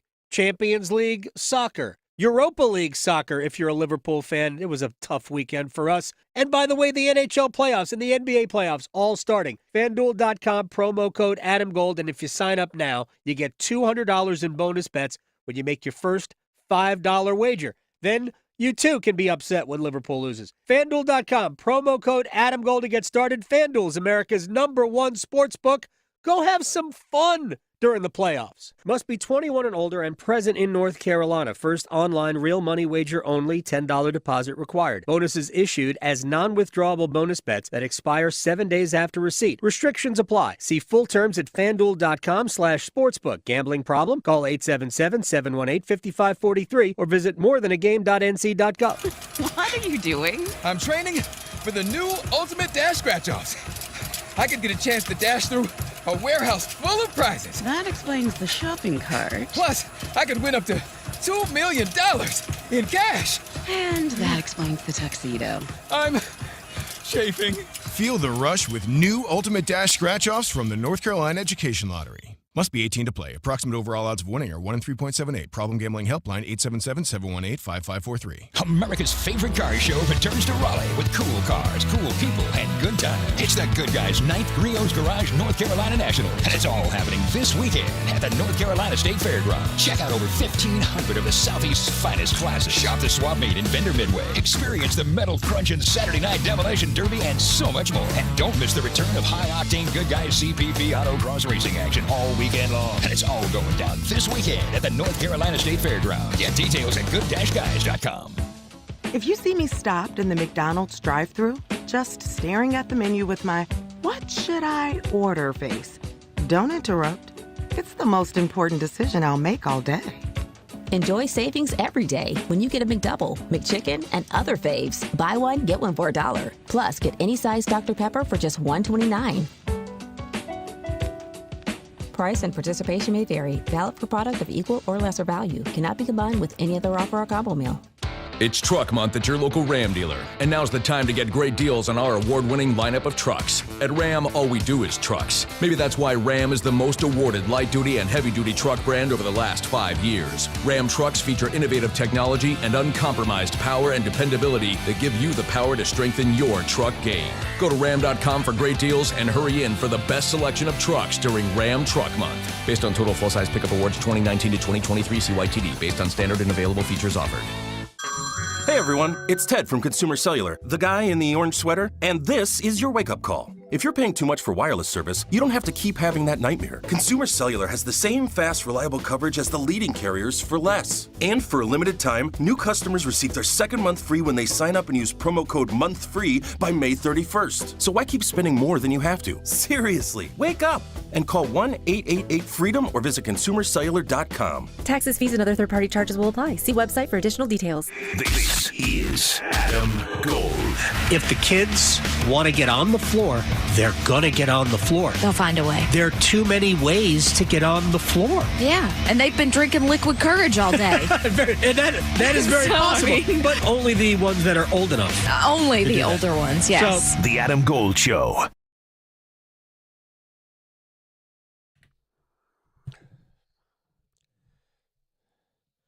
It's the Adam Gold Show. I am Adam Gold. End of the NHL regular season is tonight. The Hurricanes will take on the Columbus Blue Jackets. And then we just have to wait for however many days until the playoffs start. And we do this in all sports. We have to wait. There's a gap. Like in the NFL, some teams have to wait an entire week. Actually, 2 weeks because you only play once a week. Although if the NFL had anything to do with it, they'd probably play twice a week. Will Brinson, senior NFL writer, CBSSports.com, Pick Six podcast, moderator, the spear fisherman. I don't know. Did you do any spear fishing in the tropics? No, we saw a 8-foot hammerhead there. Nice. Yeah, it was for circled our group for 11 minutes, and it just killed a stingray, and was flying around us. And the captain of the boat, the guy leading the dive trip, got video of it for 11 minutes straight. It was pretty wild.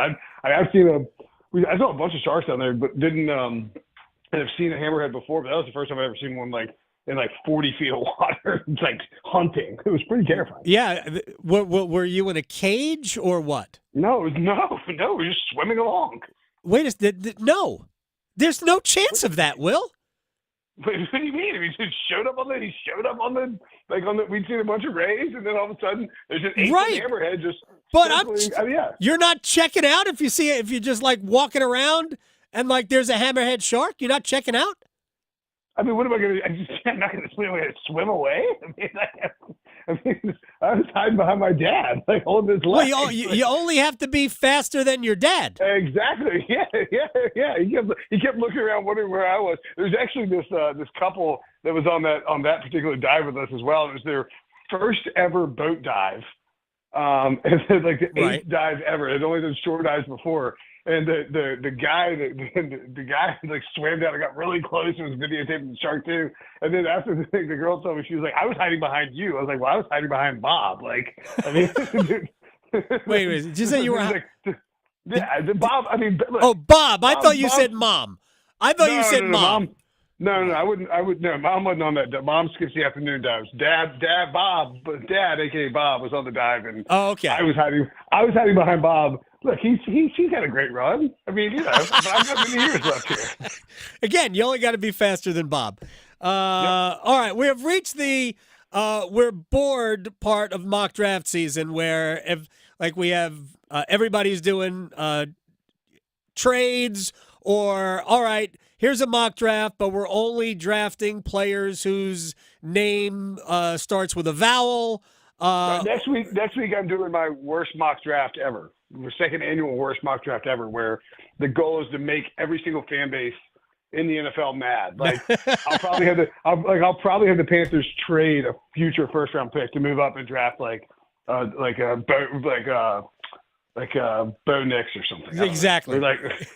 Trade back into the first round to get Bo Nix. All right. Well, speaking of Panthers trades, there seems to be a growing popularity of mocking trades with the Panthers for the first pick in the second round, because teams who didn't draft a quarterback in the first but might want one in the second look at the Panthers as, hey, they've got the first pick in the second round. Let's trade up there and get our quarterback. It is possible, for instance, I'll just convolute the conversation even further, that if you're Washington, or not Washington, if you're New England, and you decide, you know what, we're not going to take quarterback number one.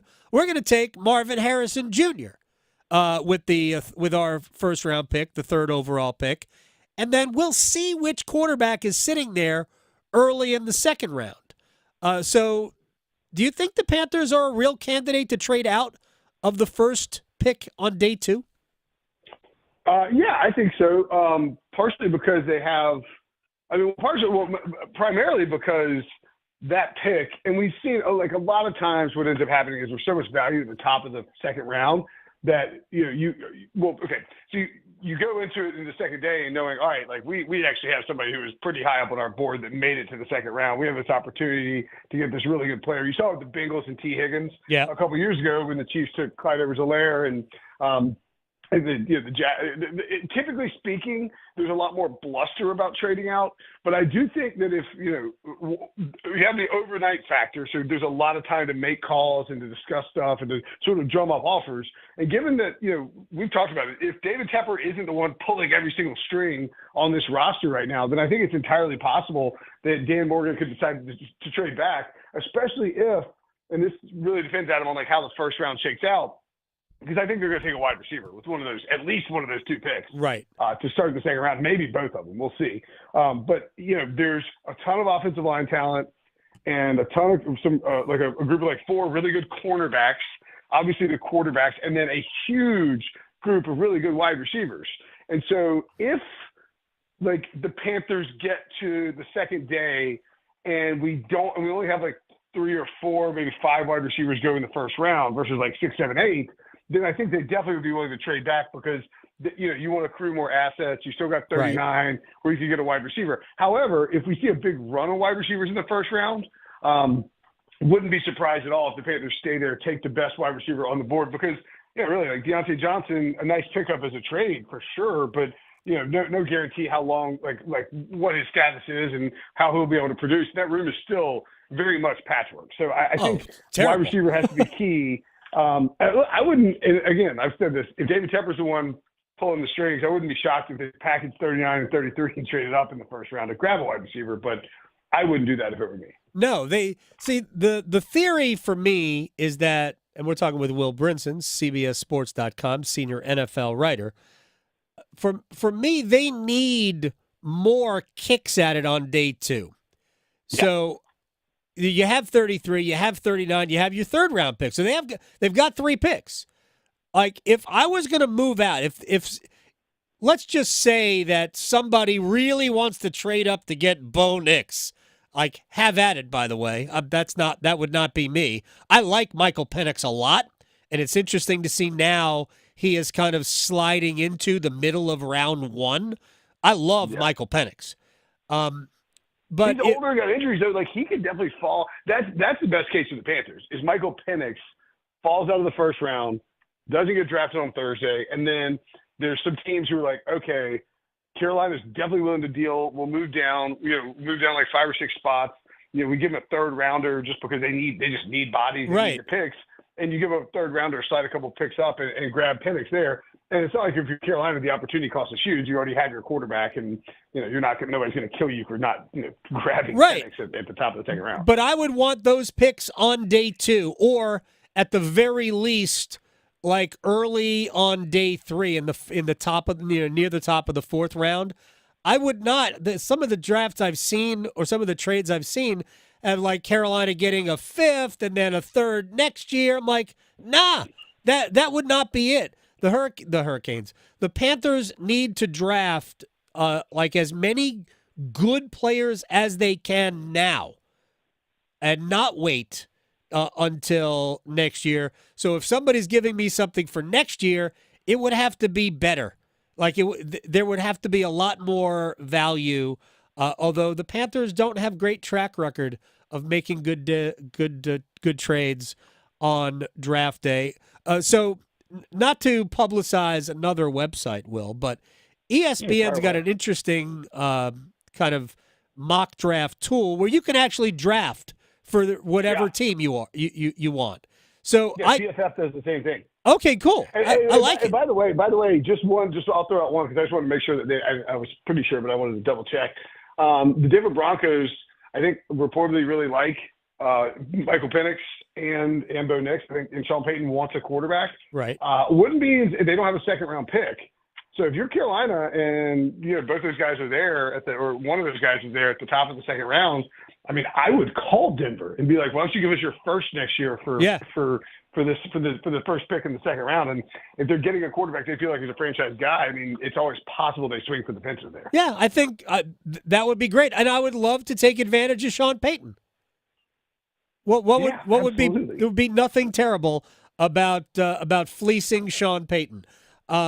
Will Brinson, senior NFL writer, CBSSports.com. So anyway, I did the whole mock draft thing for the Panthers, and I took Xavier Legette I didn't make any trades. I just drafted where the Panthers drafted. I took Xavier Legette from South Carolina, the wide receiver, with the first pick in the second round, and then I took that crazy good athletic defensive tackle from Florida State. Was it Braden Fiske? Who's just an absolute monster. Way to go, Dan Morgan. I love him. That would be pretty good if the Panthers could come out of the second round with that. Well, I mean, that's the thing about this draft too, is that there are a lot, like the talent level kind of drops off. I think after we've seen the last couple of years, it's been a very sort of even keeled draft where, and I think there's some kind of bell curve you could do. I'm not smart enough to actually do the math, but there's a COVID year bell curve in terms of the talent that's coming out of the NFL draft. And I think this is kind of the back end rolling out where you're getting a really, really really big group of maybe a little bit older, but like higher in talent guys. I mean, like a Bo Nix, right? A Michael Penix, guys who, rejuvenated. Jaden Daniels even did it, right? Transferred from Arizona State, win the Heisman at LSU. You have a Peyton Wilson, like guys like that. So yeah, I mean, I think this is a draft where there's going to be a good run of talent, like high-end talent, through the second round here, and that's where, if you're Carolina, if you screwed up, you traded away the first, the future first, the number one overall pick, the Caleb Williams pick for Bryce Young. But it's what's done is done. That pick is you can't get it back, and that's been the case for a long time. Once you get past this draft, you can't beat on Carolina anymore for it. It's the Bears. If you're Carolina, you come out of this after the Brian Burns trade, and you didn't get as much as you would like to get for Burns, but you got something, a good pick. If you can turn 33 and 39 into hot, like blue chips players, then I think it really could sort of like start turning the Titanic back away from the iceberg if it's not already just completely submerged. Well, that's the problem with this team is that for the most part, they have hit on first-round picks for the most part. They haven't all been winners, but because it's still I don't know what you call J.C. Horn at this point because he hasn't been on the field enough.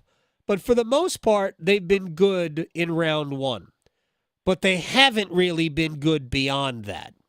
And especially it's really a case for a long time with Carolina. The Scott Fitterer era, it's really been a disaster.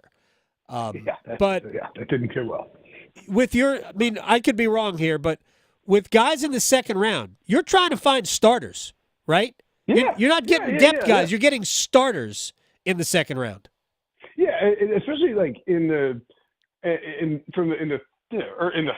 As long as any pick inside the top 50, I mean, you're hoping that you can come away with a starting caliber player. Now, I doubt that the Panthers have 50 first round grades. But I would guess in this class that they probably have. It's possible if you include the quarterbacks that you've got over 30 first-round grades, and that's great news, which means that you have the possibility of getting a wide receiver, getting a defensive player. The offensive line class is ridiculous. One of the best we've seen in a long time. So, you have the chance to shore up the offensive line. I mean, and that's really what stings again about that first overall pick is Carolina could have traded back with so many teams. We're just drafting Caleb Williams if they didn't have Bryce Young, but they could have traded back with so many teams who would give up a haul to get Caleb Williams, and you'd be in a spot to really pick up. He could get to 11, 23 plus 2 future firsts from the Vikings for number 1 overall, whatever you want to call it, and you could anyway, that's bygones or whatever. But I think that the strengths of this class match up well with the Carolina's weaknesses, and the depth at those strengths, particularly offensive line and wide receiver, are going to be beneficial for them when they get to that second round and you think you can possibly find starters. All right, final thing for Will Brinson, senior NFL writer, CBSSports.com. Which team is going to make the first big mistake? And I'll ask you this question again next week. I think that I think it's just by like sort of the law of averages and the math that goes into the NFL draft, it's probably either the Commanders or the Patriots, because it's hard to imagine. Let's say Caleb Williams is a star. It's hard to imagine that all three of Drake May, Jaden Daniels, and J.J. McCarthy are going to be stars as well. And so one of those teams is going to draft one of those guys that ends up not working out. So, I would probably lean towards, just put it on Washington, because you got to pick. You're the ones who's picking. And, like, even though you have the pick, I mean, good luck telling me who's going to be better, Jaden Daniels or Drake May. I think they both have immense upside. Drafting quarterbacks is really hard. And, you'd rather have the choice and be able to make the decision actively. But sometimes there's something nice about being your third. You're like, all right, you guys do whatever you want to do, and we'll bank on you screwing up and take the other guy. Hey, there is something to be said for taking the player that's left, right? Right? You guys make your decisions. We'll just hey, this is who was left, so we took it. That there is something to be said for that. Will Brinson, senior NFL writer, CBSSports.com, a man who is unafraid of open water hammerhead sharks. That's the way we are going to close this. Thanks, man. All right, buddy. See you, man. You got it. I got news for you. If I see a hammerhead shark swimming near me in open water, nope, we're gone. Bye. We're done. I'll be on the dock. I'm done. I've seen Jaws. You can't fool me. I'll be on the dock. Yeah. I'll be, or in the boat or something. I will not be. Yeah. I will not be in open water. You. All right, we're going to talk about USA basketball with Brendan Whitted coming up in a little bit. Couple of things that jump out. First of all, it looks like we're going to have LeBron James, Steph Curry, Kevin Durant, and like some other serious veteran players on the Olympic basketball team again. I am blown away that, like, LeBron James was on the team that, was it in 2004? James and Carmelo and Dwayne Wade, they were on the 2004 team that didn't get a gold medal, right? And they got bronze or something that year.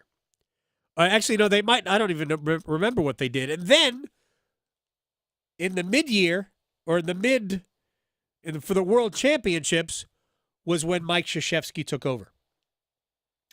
And they started rebuilding the program, and then 2008, gold medal, 2012, gold medal. LeBron did not play in 2016, right? But Kevin Durant did. Kevin Durant is one of, I think, 3 players or 2 players that has 3 gold medals, and Durant is going to be on this team. The other is Carmelo Anthony, who's got 3 gold medals for Team USA in the Olympics. But it blew me away. I'm like, wait a second. I thought we had all this great young talent, and we're still trotting out these old guys, which is fine because Durant's still great and LeBron is still great. Yeah. So it's okay. But I thought we were done with all these guys. It is amazing to me that we are not. Nope. And Steph Curry, who is obviously still great, is going to run it back again. So this summer we'll be able to watch the old guys still play. Well, like, what is Dwayne Wade's got to be sitting at home going, man, I probably could win a gold medal. I know. See, and it's full circle. You started it off with Yogi Berra, deja vu. It'll be like deja vu. All over again. It'll be deja vu all over again. So I read that yesterday. Steve Kerr is the coach now. But it didn't go well for them in the last couple of summers. they've got to kind of reestablish themselves. I'll be interested to see how many of the young Canadian players, like one of the best players in the league, Shai Gilgeous-Alexander's Canadian, how many of those players will play for Canada? How advanced is their program to create some competition? Now, frankly, I've been saying this for so long. We get bent out of shape about, well, the best U.S. players weren't playing in the Olympics until Coach K took over, and then those players started coming back. The United States has so many great players. They don't need all of their best players to play. They need some of them to play, and then they need to fill out what is a sensible roster around them. And it does look like some of that will happen this year. Jason Tatum is going to play. Devin Booker is going to play. They're going to be so, frippin' loaded. Anthony Edwards from Minnesota is going to play. Drew Holiday is going to be on the team. And Holiday is one of those players that helps your roster because he doesn't need to score. You have him for defense and leadership. And that's the way this Team USA probably needs to be built. And maybe LeBron fills that role anyway, although he's not a great defender at this stage of his career because, he's 40. But that's the way this team is going to shape up. We'll talk about it with Brendan Whitted coming up in about 45 minutes. A couple of more quick things, and then we'll take a short break. We're going to stretch, and we're going to place bets coming up. Mentioned the transfer portal earlier, that Duke is probably going to look into the portal for some players coming out this season. They did not use the transfer portal last year. They tried, but didn't really make they certainly weren't successful. We know John Shire tried, but didn't land anybody out of the portal. This year, they're actively seeking probably at least two players out of the transfer portal. And based on reports that I got, different sources, I had one source about Jeremy Roach tell me that he's definitely coming back because somebody's going to pay him $1 million to play a fifth year at Duke, which I would play for $1 million. Me too. Right. And then somebody yesterday also told me that he's definitely going to the transfer portal. Yeah. Right. And then a third person told me that I don't know what the decision is, but it's going to happen tonight, meaning yesterday. So. And it didn't. My sources are bad. They're all over the place. I can only assume that. But Dontrez Styles, who played in Carolina, transferred to Georgetown, is apparently now interested in NC State. And that is interesting. And I'm going to bring this up very quickly, and this is not to be taken seriously because it's been pretty well debunked. But there was a rumor that Rory McIlroy was going to accept an $850 million offer from Live Golf. Now, I say this only because if people who are interested in that particular topic, if you are interested in professional golf, the split between Live and the PGA Tour, where they go forward from here, you have likely come across the rumor that says there's a $850 million offer for Rory McIlroy, and it has not been turned down. Well, not sure there actually is an $850 million offer, so there would be no need to turn it down. But based on what we have seen over the last year, nothing should surprise anybody when it comes to the world of professional golf as it pertains to what the Public Investment Fund wants to do. Here's what I do know for a fact. Live Golf is not going away. It won't, because the people who run it and fund it don't care about a return on investment. keep that in mind. The PGA Tour keeps reacting to LIV, but what LIV doesn't care about, the person who runs it, who is trying to buy his way into the PGA Tour, by the way, he loves it to the point where he doesn't care if there is no return on investment.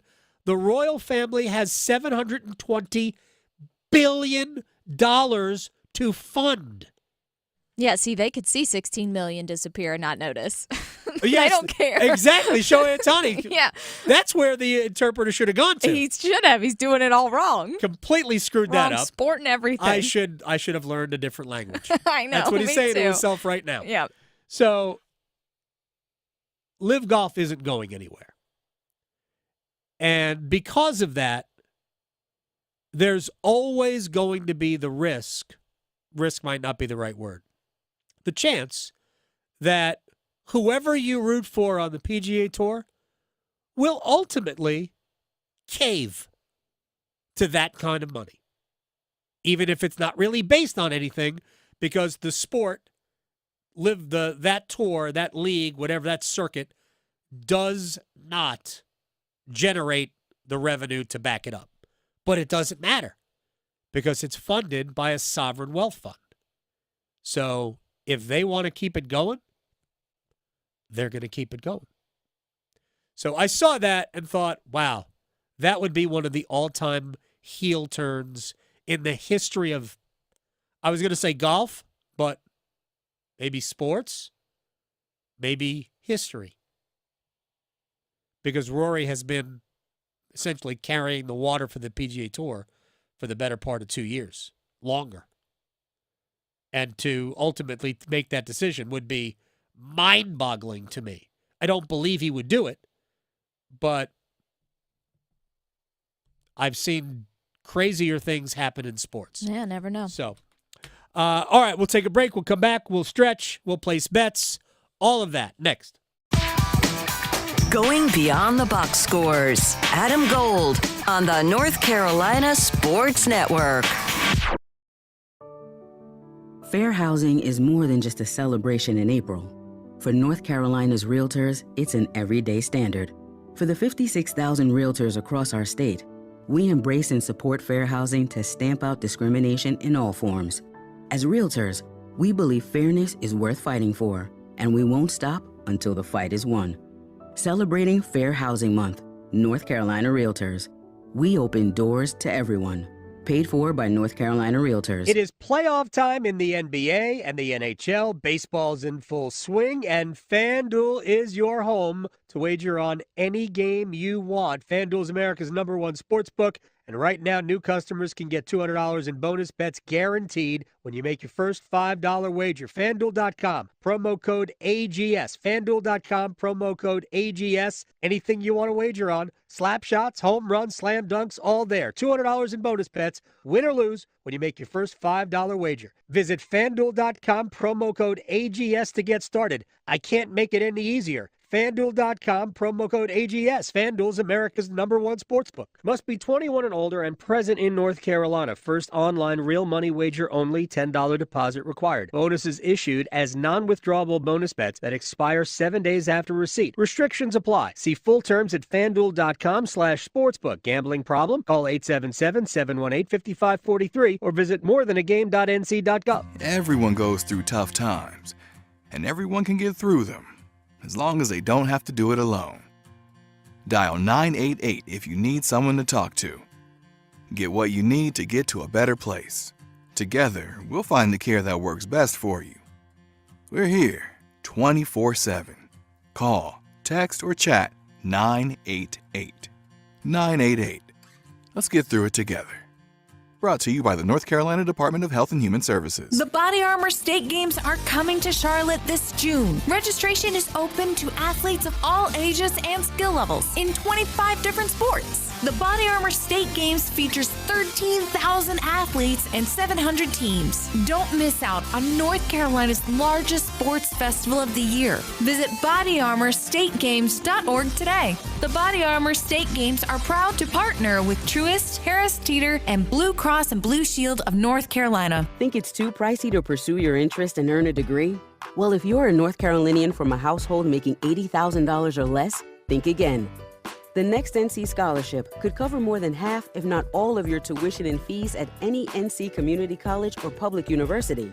This is money that doesn't have to be repaid.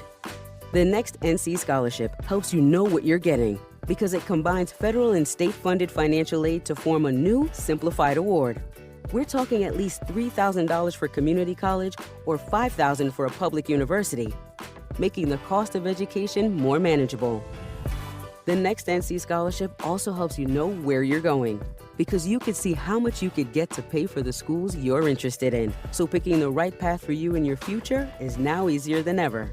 Applying is as simple as filling out the FAFSA. Dig into the details at nextncscholarship.org. The Next NC Scholarship. Know what you're getting, know where you're going. Trust ACT Construction Equipment and Bandit Wood Chippers and Stump Grinders to position your tree service for success. ACT Construction Equipment is your authorized dealer for sales, service, parts, and rentals for Bandit Wood Chippers and Stump Grinders. ACT Construction Equipment has been your authorized dealer for Bandit equipment for over 10 years. Visit one of our 6 North and South Carolina locations or actce.com for more details on Bandit Wood Chippers and Stump Grinders. ACT Construction Equipment, always the right equipment for the job. This is Adam Gold. If the kids want to get on the floor, they're going to get on the floor. They'll find a way. There are too many ways to get on the floor. Yeah, and they've been drinking liquid courage all day. And that is very possible, but only the ones that are old enough. Only the older ones, yes. So, the Adam Gold Show.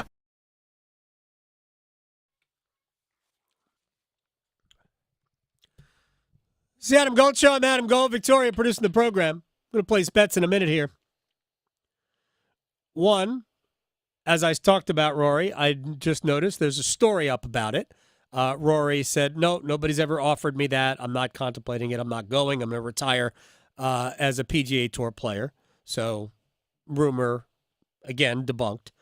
And for baseball fans, longtime Cardinals manager Whitey Herzog, who also managed the Kansas City Royals, passed away at age 92.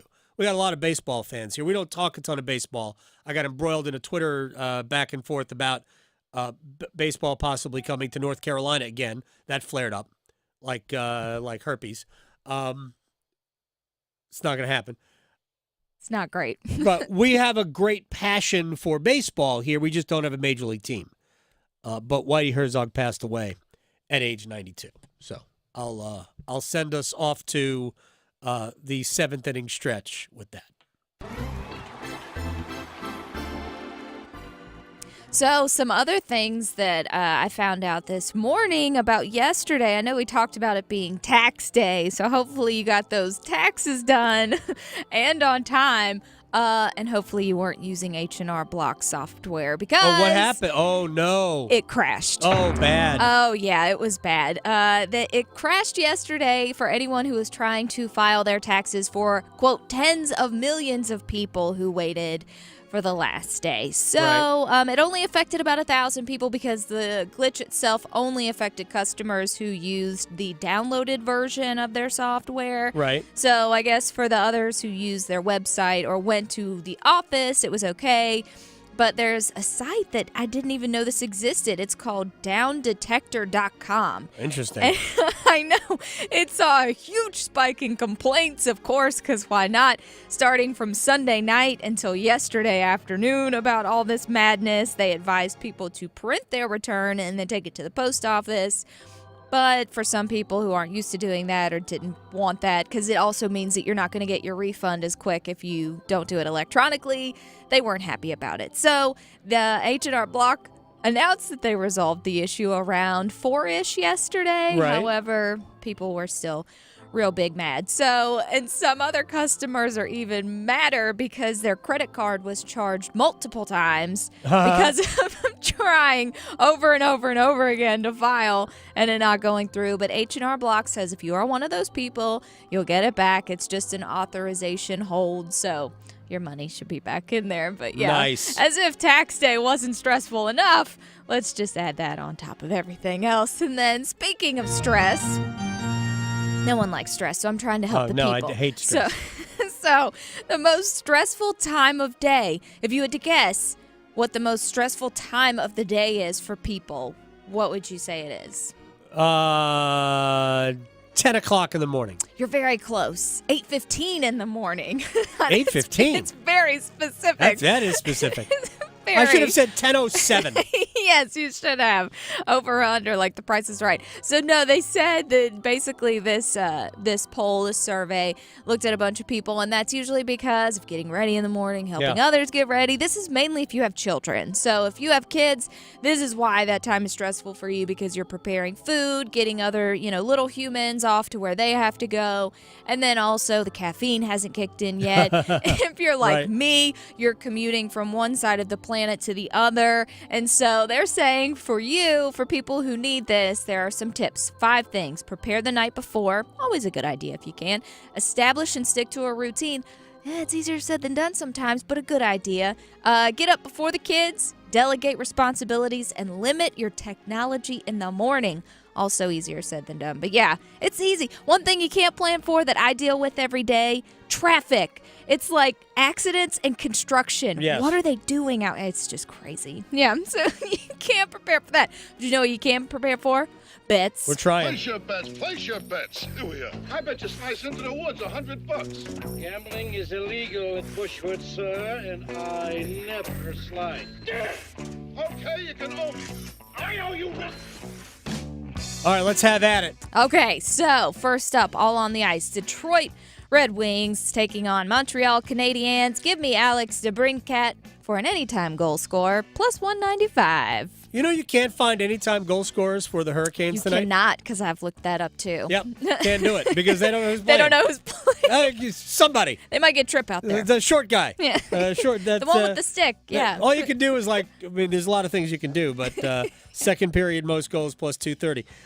Let's do Washington has to win tonight. By the way, so does Philadelphia. They're playing one another. Philadelphia cannot, an overtime win does Philadelphia no good. Zero good. None. They will. That game will not have overtime. Caps will win. Montreal will beat Detroit. Parlay those plus 465. Ooh, because you also brought up the Caps game. So I think these do or die games, you know who shows up? Alex Ovechkin. So give me him anytime goal scorer plus 140. All right. He's been good of late. Mm-hmm. In the Atlantic Division, both games matter. Boston against Ottawa at home. Boston needs to stay ahead of Florida to be the first seed to win the division. So Boston, we're going to give a goal and a half for Boston, and Florida wants to win too. Yeah. So I've got Florida straight money line. Parlay those 250. Okay, well, and I'm taking on the Blackhawks. Oof, so bad. They're in Vegas taking on the Golden Knights. You know what? Maybe highest scoring period. Let's go with third. Who knows? Just dump it all out there. Plus 220. 220. All right, and finally, Champions League soccer today. I got all 4 of them wrong last week before I went away for a couple days. Not good. All 4 of them wrong. There's no way that happens again, right? Can't possibly. Yeah. Exactly. Give me PSG and Barcelona to draw today, which is no good for PSG because PSG needs to win the match. PSG and Barcelona to draw. Raleigh to Boone, Charlotte to Chapel Hill. Your Carolina is covered. Adam Gold on the North Carolina Sports Network. Hey, it's Adam Gold from my friend Gordon Miller, Miller Lending, Kildare Farm Road in Cary, with a reminder. If you pay closing costs when you buy a house or when you refinance your mortgage, it's really a sign that you have too much money because it's really needlessly throwing away thousands of dollars. Let's use $5,000 because that's roughly the amount of closing costs, give or take a little bit. And when you do that, you are betting that the mortgage rates will not drop significantly over an 8-year period because that's the break-even point. So if you think that's going to be the case, by all means, pay closing costs. Heck, Gordon will be happy to take it. But here's the thing. The rates are going to come down, especially in an election year, and you want to have the freedom to refinance free of charge when they do. Average length of a mortgage is less than 4 years. If you pay closing costs, you're saying, I'm going to keep my mortgage for twice the national average. You won't. I've never kept a mortgage longer than 3. Miller Lending. MillerLending.com. Great website. Miller Lending is an equal housing lender. NMLS ID 2502146. It's bow time. Something new just dropped at Bojangles. Take the bold taste of a crispy golden chicken supreme that's been seasoned to perfection, then add dill pickles, Carolina Gold barbecue sauce, and a toasted bun that's great on the go. What do you get? You get a Bo's Bird Dog. In fact, you can grab 2 of them for $5. So, when you're on the go, headed to practice, or need a snack, grab a Bo's Bird Dog. Hurry in before they're gone. Available for a limited time. It's bow time. There's no time like bow time, but sometimes it's go time. No time to stop. Introducing Bojangles' new Bird Dog, a seasoned to perfection Bojangles Chicken Supreme, dill pickles, Carolina Gold barbecue sauce, all on a toasted bun. Great on the go. Try 2 bird dogs for just $5 or a 2 bird dog combo for just $8. Hurry, Bo's Bird Dogs are available for limited time only. When you're hungry for flavor and value, it's Bow time. The future of medicine is here at QC Kinetics. QC is the nation's leader in the most exciting revolution in pain management we've seen in decades, regenerative medicine. If you are tired of achy joints, if your joint pain is keeping you from doing what you love, you need to call QC Kinetics now. Surgery, steroids, drugs, these are no longer your best options. Regenerative medicine at QC Kinetics is transforming lives with innovative treatments that deliver lasting results. We're talking natural biologics, using your body's own power to repair and restore damaged tissue. QC Kinetics is under the leadership of National Medical Director Dr. Mitchell Sheencup. Dr. Sheencup is a pioneer in this field with 20 years of clinical work, tons of research, teaching, and publishing. He wants to get you relief with a needle, not a knife. Call QC Kinetics now to learn more about some exciting options. This is a revolutionary approach that can get you long-term relief with no downtime. 919-400-5473 with locations in Cary, Clayton, Raleigh, and Wake Forest. 919-400-5473. April is here. Time to call Window Nation. Right now, buy 2 windows and get 2 free. Plus, save even more with no interest or payments for 24 months. Don't miss out. Call 866-90-NATION or visit windownation.com to schedule your free in-home estimate. We all know what UV rays can do to our skin, but they can also do damage to your car. Keep that from happening with 303 Protectant. 303 Protectant keeps the sun's harmful rays from causing fading and cracking in rubber, plastic, or vinyl surfaces. From the dashboard to the tires, 303 Protectant keeps your car looking new longer. Get 303 Protectant today at Advance Auto Parts. Visit 303radio.com for more information. This hour on the Triangle Sports Leader is brought to you by the Ritchie Law Firm Injury Lawyers. Shoots, he scores! Go to GotBryan.com. That's GotBryan.com.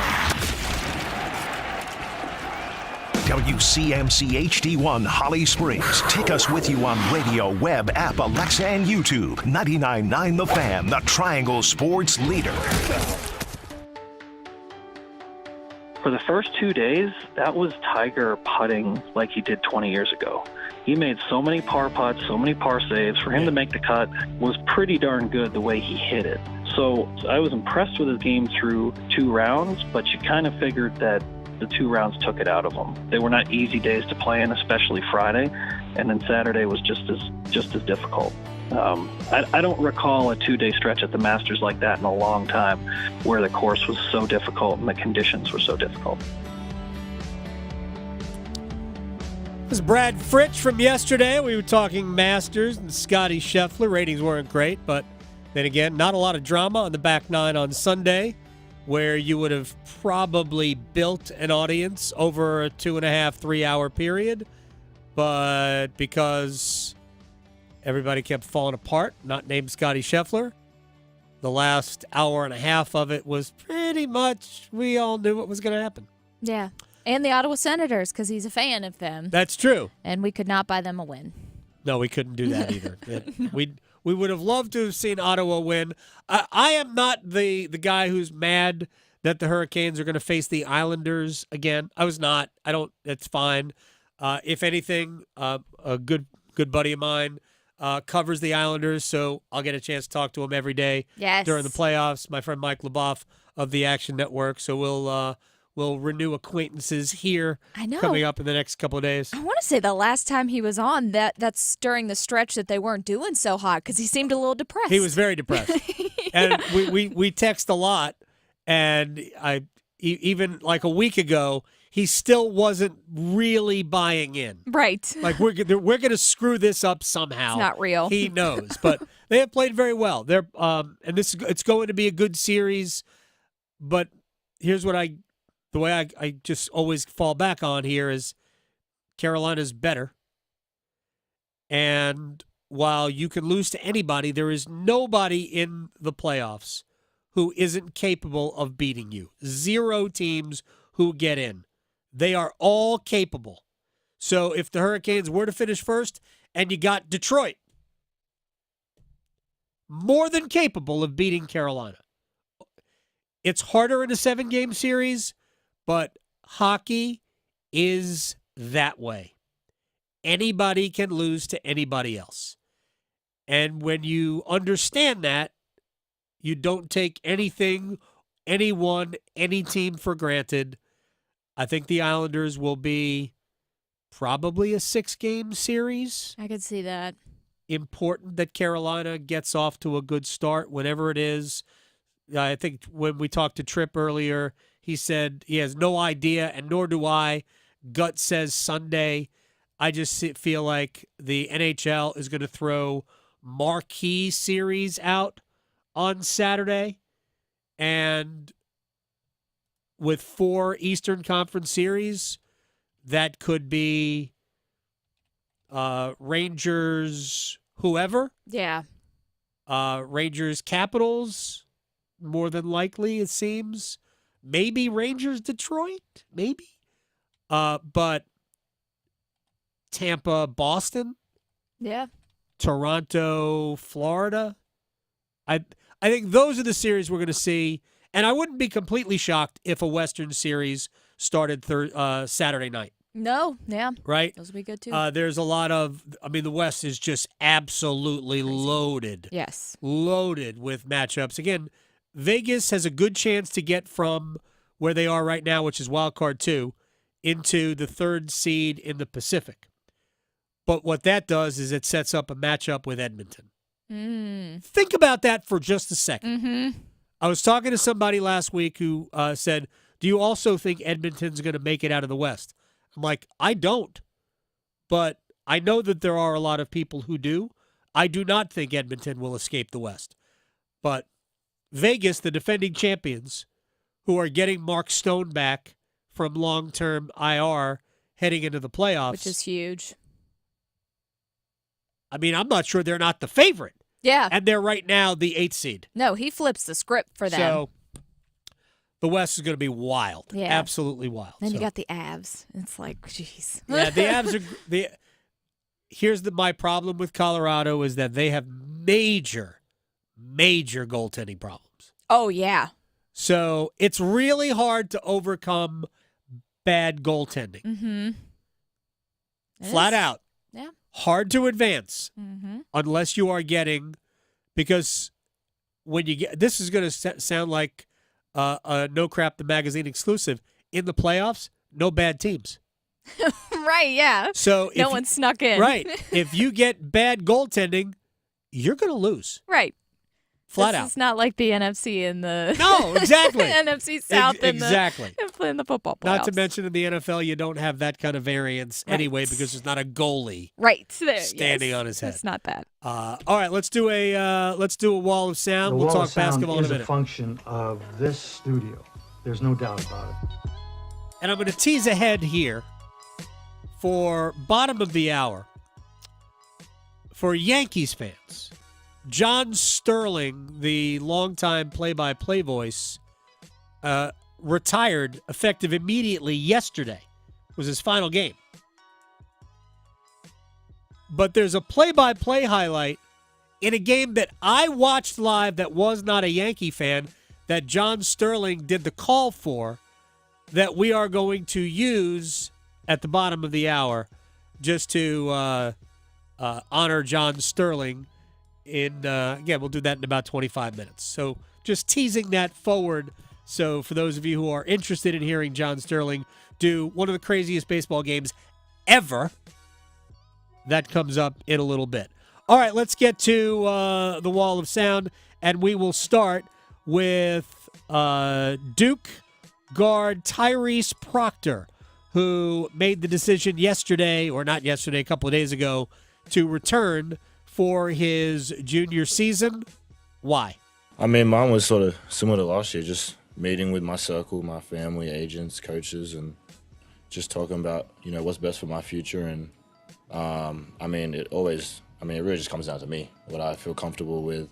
And I feel like the best decision for me and what I'm most comfortable is coming back for another year and going further than we did last year. And I think it's the right decision, and I'm happy I made it.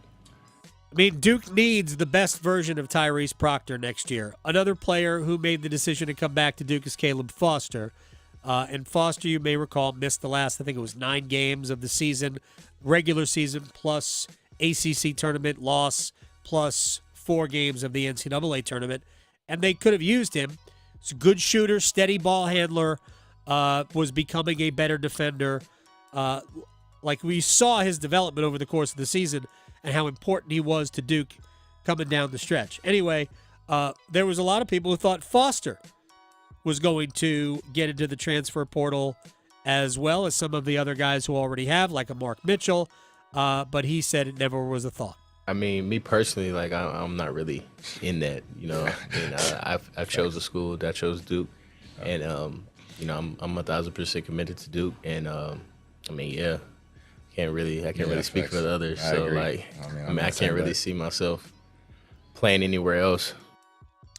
So those are 2 big pieces for the Blue Devils coming back next year. We still don't. I have not seen anything about Jeremy Roach, but I'm sure at some point we're going to find today, tomorrow, we'll find out what Jeremy Roach's plans are.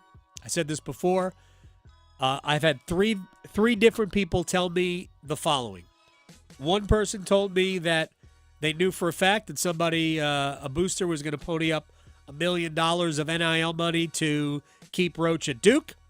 I had somebody tell me yesterday that he knew for a fact that Jeremy Roach was going to be in the transfer portal.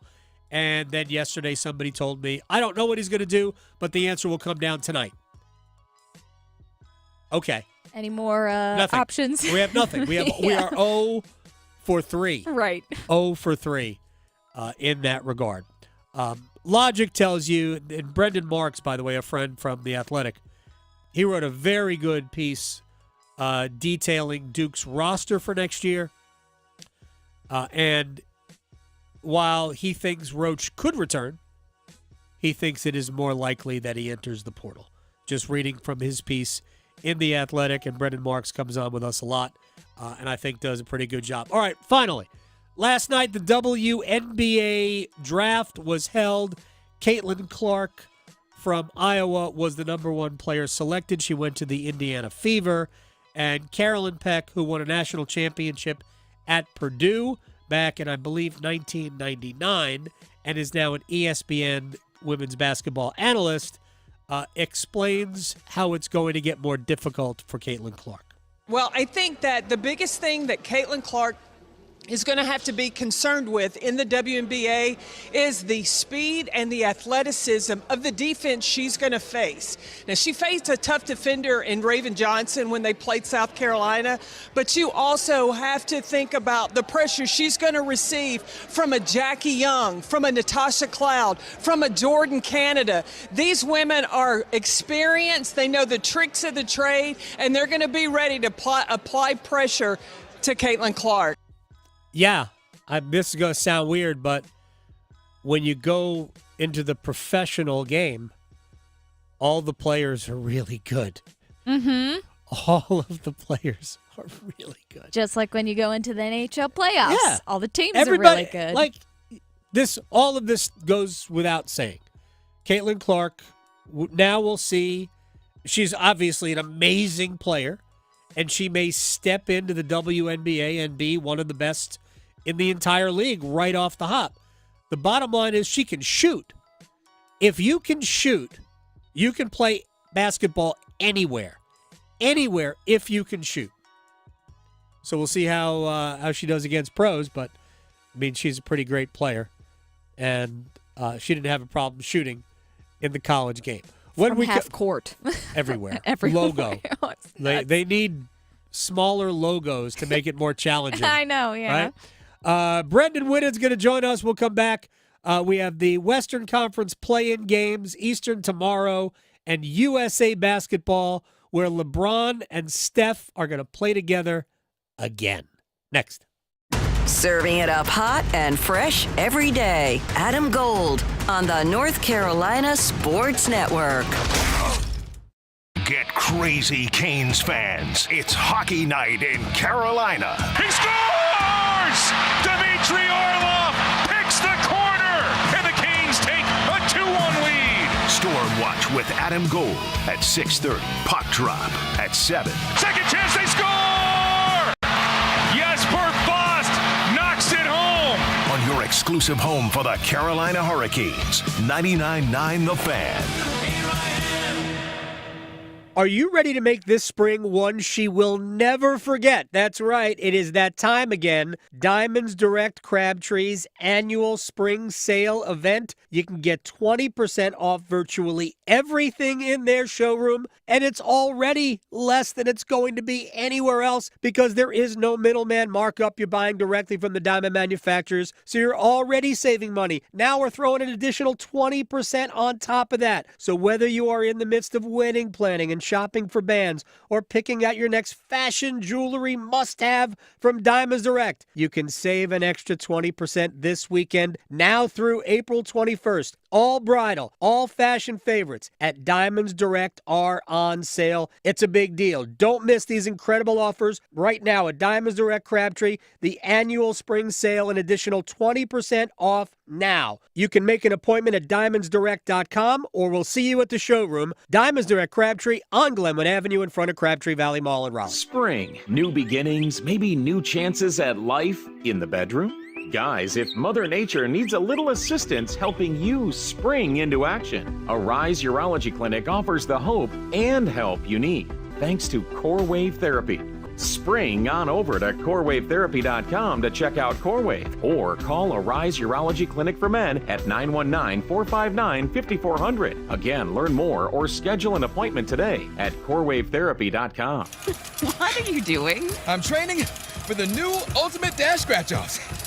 I could get a chance to dash through a warehouse full of prizes. That explains the shopping cart. Plus, I could win up to $2 million in cash. And that explains the tuxedo. I'm chafing. Feel the rush with new Ultimate Dash Scratch-Offs from the North Carolina Education Lottery. Must be 18 to play. Approximate overall odds of winning are 1 in 3.78. Problem gambling helpline 877-718-5543.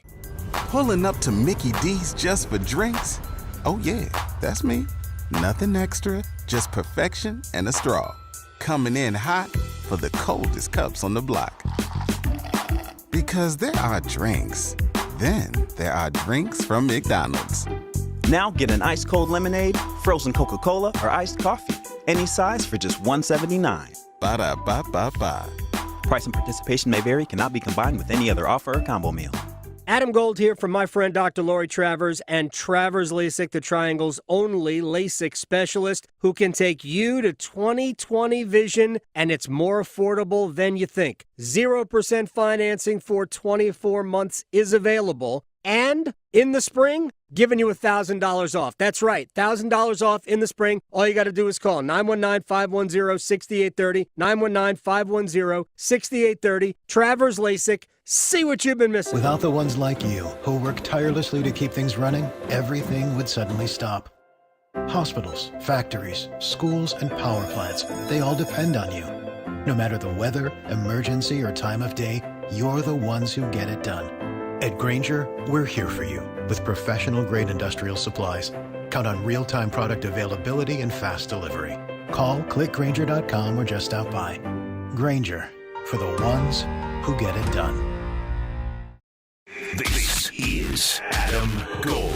There are people out there that just, you must draft a quarterback. Yeah, why you don't want a quarterback? Yeah, exactly. What is wrong with you? Oh, you don't want apple pie? All right. Come on.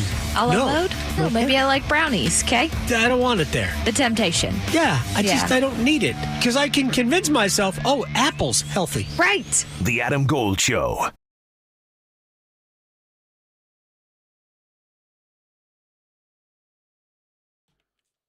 It's the Adam Gold Show. I am Adam Gold. I'm going to talk a little round ball here in a second. Let me just throw this at you real quick. Victoria is here, by the way. Between March 11th and March 31st. Yes. Okay. Wait. I'm laughing. I know that's when betting was legalized. So right. Is this a betting question? It is. It's not a question. Okay. It's actually this would be a fact. Oh, okay. Between March 11th and March 31st, that's 20 days, if I'm not mistaken. Yes. Maybe 21 if you count the 11th. Let's do that. North Carolinians wagered $659,308,541 on sports. It's a little bit. The first 3 weeks of sports wagering in North Carolina. Between the start of wagering in North Carolina, noon March 11th, through March 31st, $659,308,541 wagered in North Carolina. I'm included. Yeah, I think we all are. Yeah. I mean, I have not wagered a ton. I never will. No, yeah. Which is why I always tell people, treat it as entertainment only. Right. Do not try to finance anything. Yes. Through gambling. And don't try to make up for it if you lose either. Right. Just look at it as fun. Right. Such as talking to my friend Brendan Whitted about the NBA playoffs, the play-ins, and USA basketball.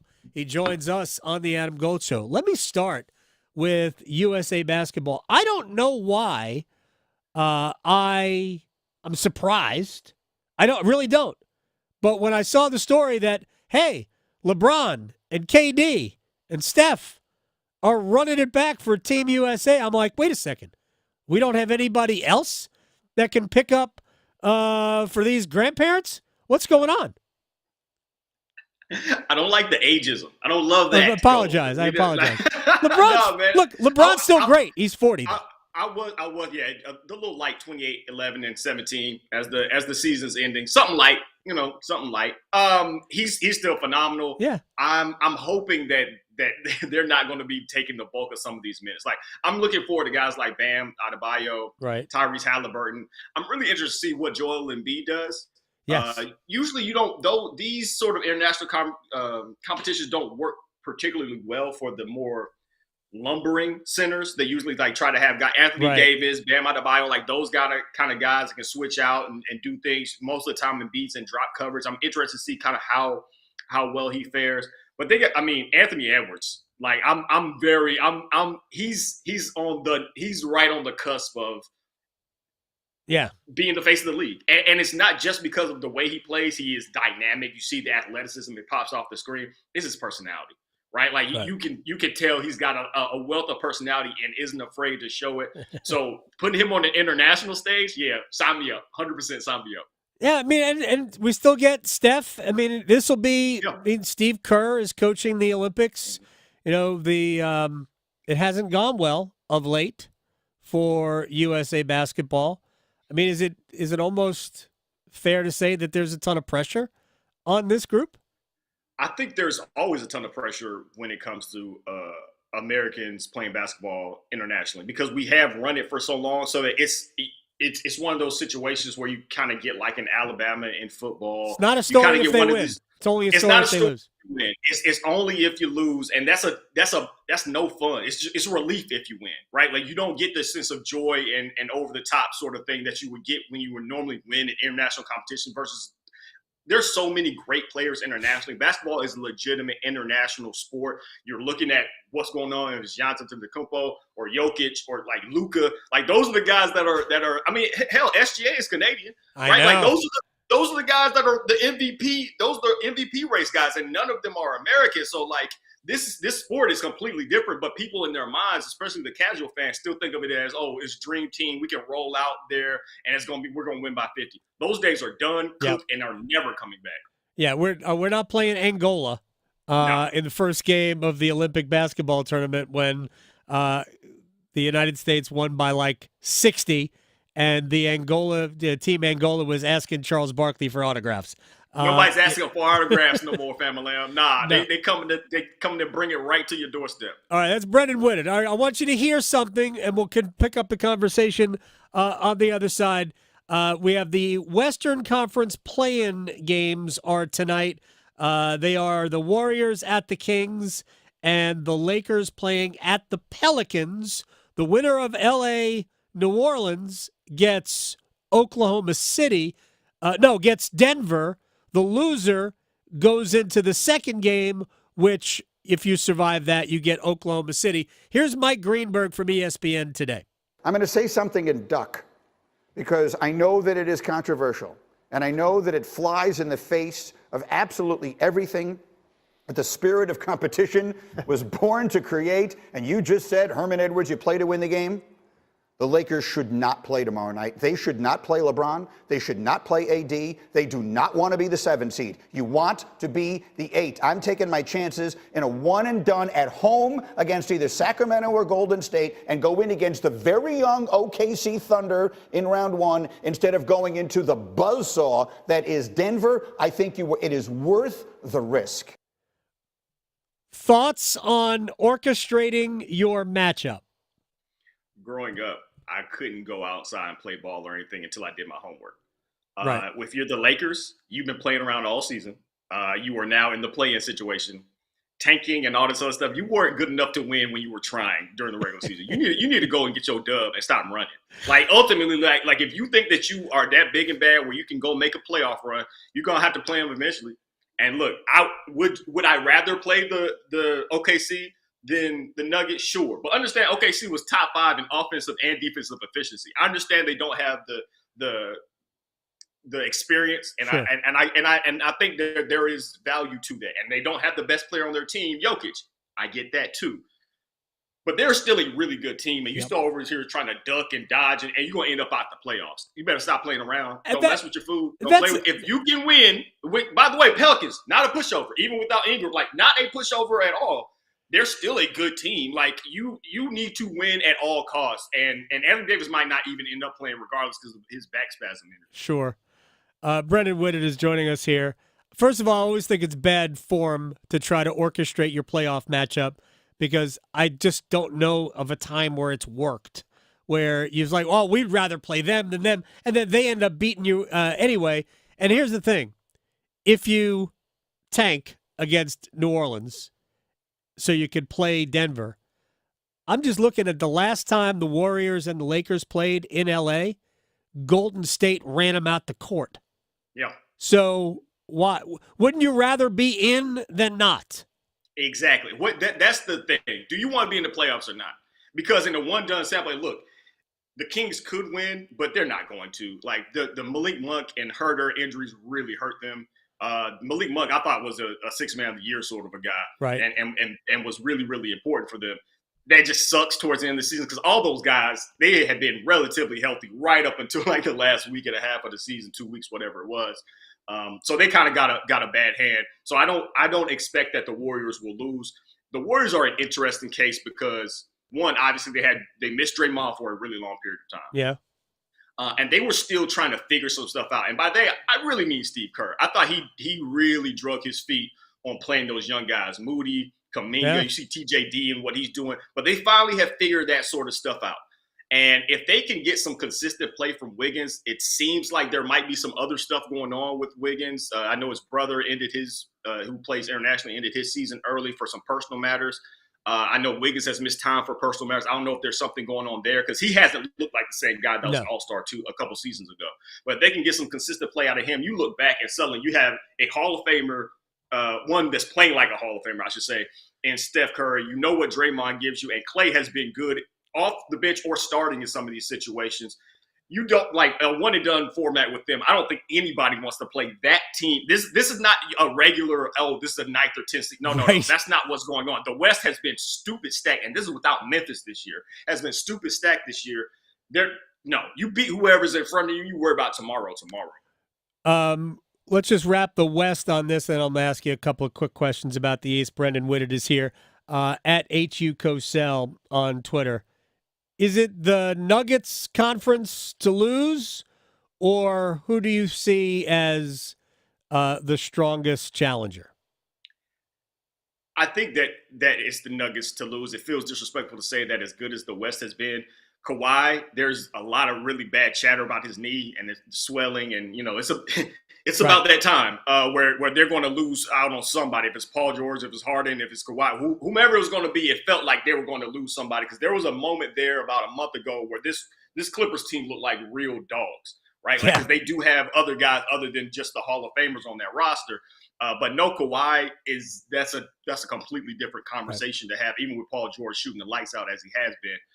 Honestly, if I were to pick a second team in the West, I look at Dallas and I love what they did at the trade deadline for Gafford and PJ Washington. Shout out to the Hornets fans that are still willing to claim it in public. But like they got so much better and so much more flexibility in the front court.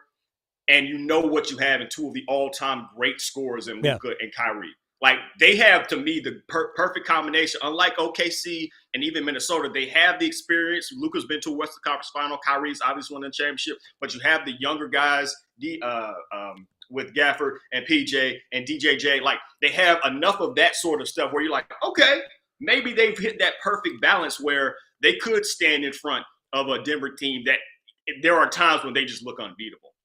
All right, now to the East. How is it possible to not have confidence in a Boston Celtics team that I think unofficially won 114 games this year? They did everything that they could do during the regular season. Everything. They proved everything that they could. They were juggernauts on both sides of the ball. I am so impressed by that culture, by Mazzulla, and what he was able to do because they changed out a large part of that team when Drew Holiday comes and Porzingis comes. That's a different squad, even though you have the Jaylen Brown and Tatum. That's a completely different team. And by the way, I was wrong on KP, the KP pickup. I just didn't think he played winning basketball. He's been a lot better defensively. The things that he's able to open up for them with the ability to post up. I know the post up is kind of gone. It's not as in vogue as it used to be. What it really means is the right guys need to be posting up. So you can give it to KP 5, 6, 7, 8 times right on the low block. You just didn't need to give it to a guy like Kendrick Perkins, right? Like everybody who's tall doesn't need back to the basket touches. And that's what analytics has cleaned up a little bit. The right guys are taking the right shots. Sure. And that gives them so much more offensive flexibility. It's not all drive and kick now. They can get into some half-court stuff, and KP has the ability to really help them. They've done everything that you could ask. However, we've also seen them come up short in some big spots. And those big spots were only going to happen in the postseason. So fantastic, all-time great season for you guys. You can look at, even in the story franchise history, their net rating is insane. Absolutely everything. However, everybody's going to be looking and checking for you now in the postseason. Now is when your season starts. Y'all were put together to win a title and win one this year. They have the talent. I think they had the mental makeup to do it, even after the disappointing loss to Miami last year. The number 8 seed, by the way, we talked about play-ins earlier on. We had the Lakers last year that was in the play-in, went to the Western Conference Finals, and Miami all the way to the final. Like, you've done everything, but you gotta finish it. Otherwise, folks are gonna look at you sideways, and you looking funny in the light. All right. Final thing. Are the Heat going to do it again? Are they going to win the play-in game against Philly, then beat the Knicks, and then beat the Bucks or the Pacers? And frankly, who knows how healthy Giannis is going to be if they even win that series? So maybe it will be Indiana. Is Miami actually in a sneaky great spot for them? I just haven't seen it, particularly from Butler, in a long time. And I understand that they played poorly last year and they were able to turn it on in the fourth quarter of the second play-in game versus Chicago Bulls. I get that. I think relying on that is silly. I think that was an aberration and not what someone should expect. They shot really, really poorly last year for guys that should be shooting better, and then they sort of over-indexed to progress to the mean late in that season. And you started to see them kind of come back to it in the postseason. Right. This year, that hasn't been the case. They've had some injuries. Butler just doesn't look like the same guy. Hero, I don't know. I thought Terry Rozier pickup was good for them to help them in the half court in some ISO situations, but I just don't see it from them this year. I just don't think you get two miraculous runs like that. It'll certainly be good television to have Knicks Heat if that's the way it goes. And even Sixers Knicks would be a fun series for TV. Brendan Whitted at HU Cosell on Twitter. Bison Express, go Howard. Appreciate your time, man. I will talk to you very soon. I hope so, man. We're looking forward to it. We're here, and I know Brendan was tweeting out about going to a hockey playoff game. You might have to come down here for that because I don't think Capitals are going to be in the playoffs all that long. So, just saying. Well, I'm gonna say what up when I see you, bro. You got it. We'll do it right, soon. Come down. Absolutely. All right.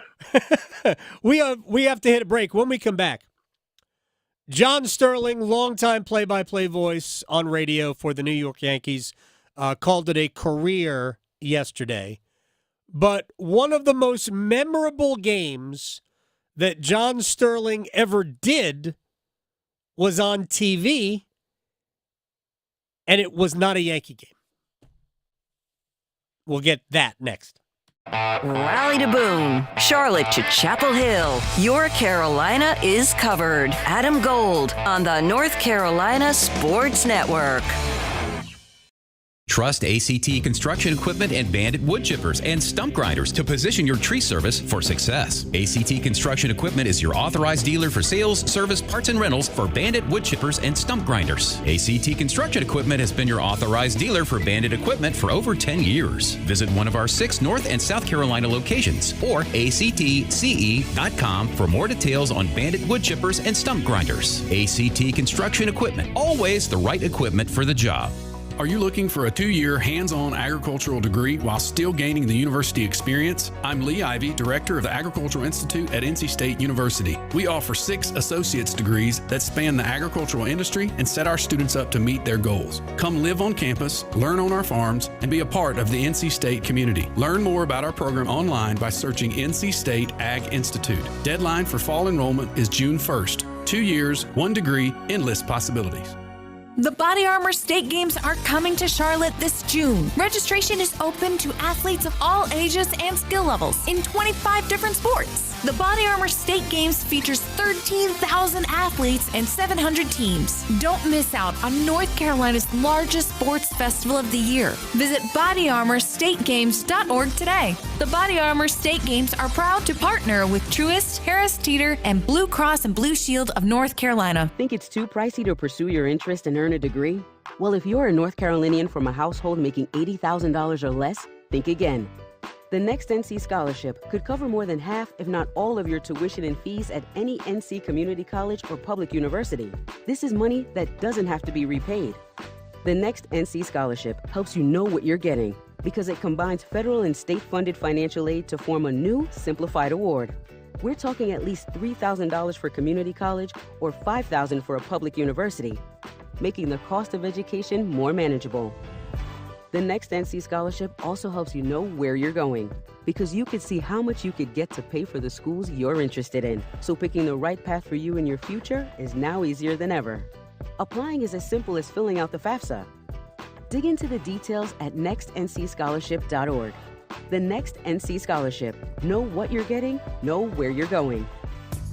April is National Volunteer Recognition Month, and AARP thanks to hundreds of AARP volunteers working to help you get the most out of life. Learn more about the work being done to improve lives and communities across North Carolina by listening to AARP Without Limits. You can find the latest episodes of AARP Without Limits wherever you listen to your podcasts. You don't need a 4-year degree to have a rewarding career that makes a difference in people's lives every day. As a public power line worker, you'll build and maintain a locally owned and operated electric system to keep the lights on in your community. 4 months in a community college program provides the training you need to begin your career as an apprentice line worker in public power. And being a local government employee in North Carolina comes with excellent benefits. To learn more about line worker and other public power careers, visit electricities.com. During this sports season, the Governor's Highway Safety Program would like to remind you to buckle your seatbelt when traveling to and from athletic events. Whether you are driving out of or across town, wearing a seatbelt is your best defense against injury or death in a crash. Start the season off right. Prioritize your safety and buckle up. Every seat, every time. Remember, click it or ticket.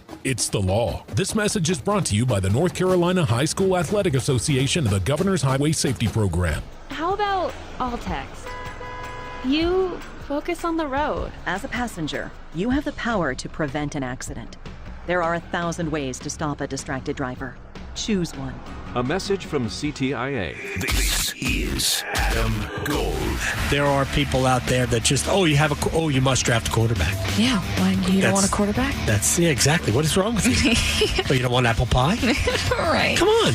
A la mode? Oh, maybe I like brownies, okay? I don't want it there. The temptation. Yeah, I don't need it. Because I can convince myself, apple's healthy. Right. The Adam Gold Show.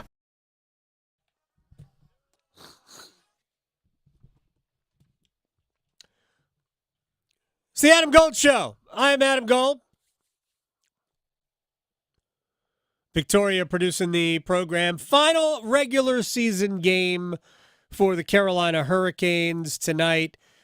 In a lot of sports, you have these games at the end of the season where it just doesn't matter. What happens does not matter, except if somebody's got a parlay on it, in which case, sorry. By the way, did you see Bobo, the guy who does the goldfish commercials? He missed the free throw intentionally. Plays for the Rockets, missed the free throw intentionally in a game at the Clippers, and the Clippers run a promotion. I think State does a promotion similar. If somebody late in the game misses 2 free throws, everybody gets free chicken. Yes, they do. So he knew this and missed the first free throw, and then missed the second one, and then gestured to the crowd there like, you go. You all get free chicken. Right, you love me. I know this. Yeah. So, and so people are mad because it messed up some sort of a parlay or whatever prop bet. And here's the point. So somebody's like, this is what's wrong with sports wagering. No, it's not investing. Right. It's gambling. It is, by nature, a risk. Right. No, what's wrong with it is people who go in thinking that, first of all, these people are out to get them or something like, I'm not going to make this shot. So, Susan can lose $50. Like, no, they're not doing this. Gosh, so funny. So just don't get mad at Bobo. Yeah. Whatever his name is. Right. He was working for the people, okay? Getting everybody chicken. I know. You can't hate chicken. Bobo for that. All right. There you go. All right. Now, so John Sterling, who I think is 85 years old, retired as the Yankee play-by-play man yesterday. It was effective immediately.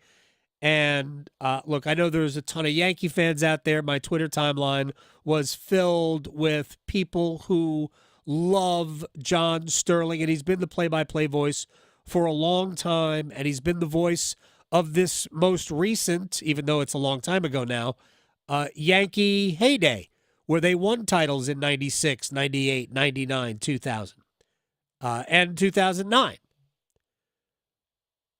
but maybe his most, it's not famous call, but one of my favorite John Sterling calls is a call that he wasn't even working for the Yankees, and he's been doing radio for the Yankees. So I'm going to take you back. A game I was absolutely, I promise you, watching, and I think a lot of people out there were as well. 1985, Sterling is part of, and I don't think he was a regular part, and I didn't know at the time it was John Sterling. 1985, July 4th, Mets and Braves playing a game, again, on July 4th. We are in the 18th inning of a baseball game, and John Sterling is calling in a one-run game. The Mets have an 11-10 lead, and John Sterling is calling an at-bat by Braves reliever Rick Camp. No, the only three guys left are Bedrosian, Perez, and Zane Smith. There's a strike 0-2. So they researched that, and they figure that Camp is the best hitter of the three left. It'll be an 0-2 pitch. And he is at the deep left. Heat goes back. It is gone. Holy cow. Oh, my goodness. I don't believe it. I don't believe it. Rick Camp. Rick Camp. I don't believe it. Remember what I just said. If he hits a home run, that certifies this game as the wackiest, wildest, most improbable game in history. On an 0-2 pitch, Rick Camp hit it over the left center field wall. I don't believe it. If you only knew on the Braves, we kid Rick Camp about his hitting more than anything. Ernie. Nobody can believe it. Camp makes it 11-11, his first Major League homer. I mean, that is the most improbable act. Let's see it again, Ernie. I can't even see it again. So here's the thing. Both teams are out of players. It's the 18th inning, for crying out loud. Most of the crowd's gone. There's nobody left. Yeah. It's July 4th. Right, so it's hot as everything in Atlanta. Rick Camp, who had no Major League home runs in his career, in his mid-30s, the Mets actually bring in the outfield to basically play a whole bunch of guys who look like infielders, because the chances are he's going to hit like a lazy pop-up or a ground ball. And the Mets were 1 out away of winning a game 11-10, in 18 innings. And he hits an 0-2 pitch off left-hander Tom Gorman, out. Keep in mind, 85, the Mets were good. Legit good in 85. By the way, Dwight Gooden, who just had his uniform number retired by the Mets this weekend, Dwight Gooden started that game. It was Gooden versus Rick Mailer, for Braves fans who remember Rick Mailer. So the Mets ultimately won the game. I think it was 13-11, whatever it was. The Mets won the game like the next inning or 2 innings, whatever it was. But I remember watching that game. I was home from college, my first summer home from college, and I was a diehard. I watched, if I wasn't at then Shea Stadium, I was watching every game the Mets played. And I remember going, are you blanking me? Yes. Rick blanking Camp. But just one of the, I didn't realize it was John Sterling. I saw the highlight on my Twitter timeline like, holy crap, that's John Sterling. What a time to get a home run. That was just nutty. That's great. Anyway, so there you go for you John Sterling fans. It's not a Yankee game, so I don't have to hear the which I could not stand less. Hate it. Hate that garbage. But anyway, great career for John Sterling. Not necessarily my cup of tea. Let's rewind.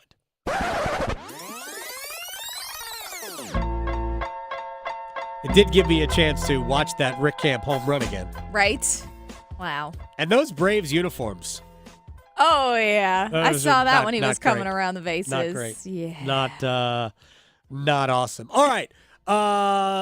Let's start with a little football. Just give you a little taste of football. Will Brinson joined us.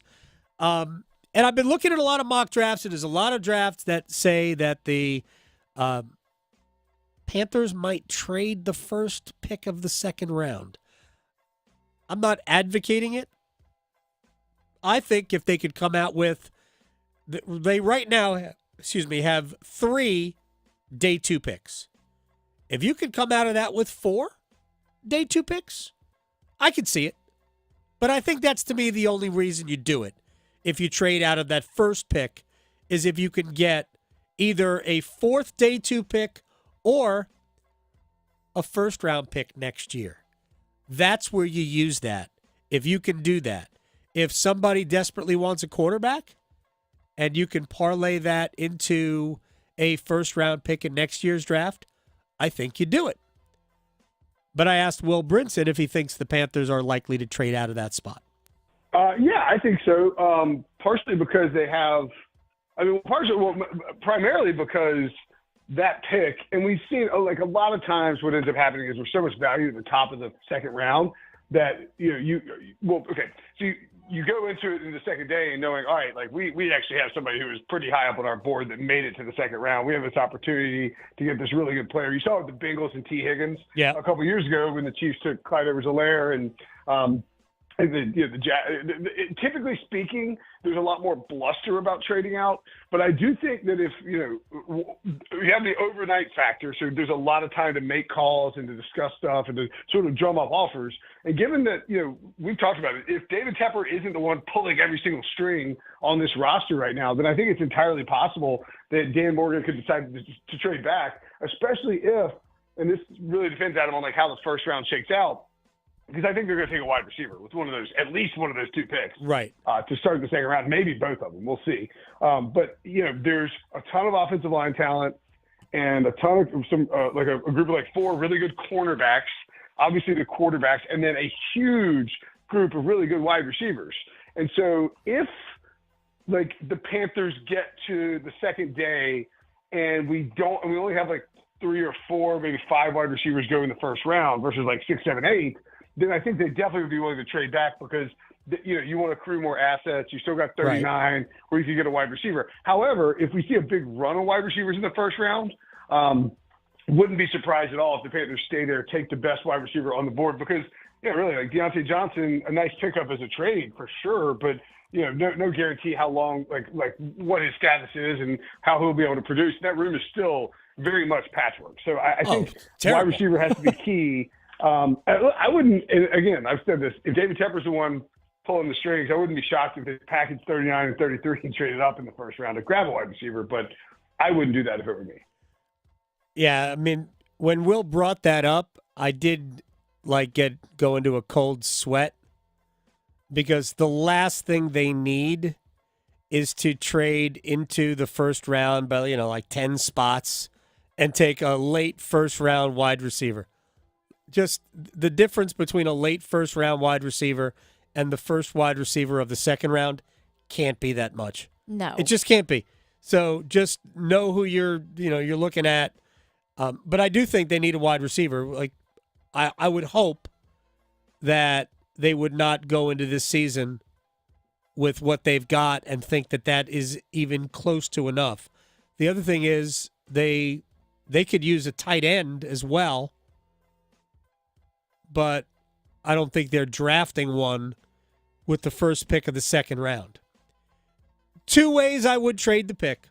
1, can I give myself 2 additional day 2 picks? I would like one of them to be a second rounder and one of them to be a third rounder because I think that is probably what the value says. But the only other thing is if I could turn that pick into a first rounder next year, I would consider that too.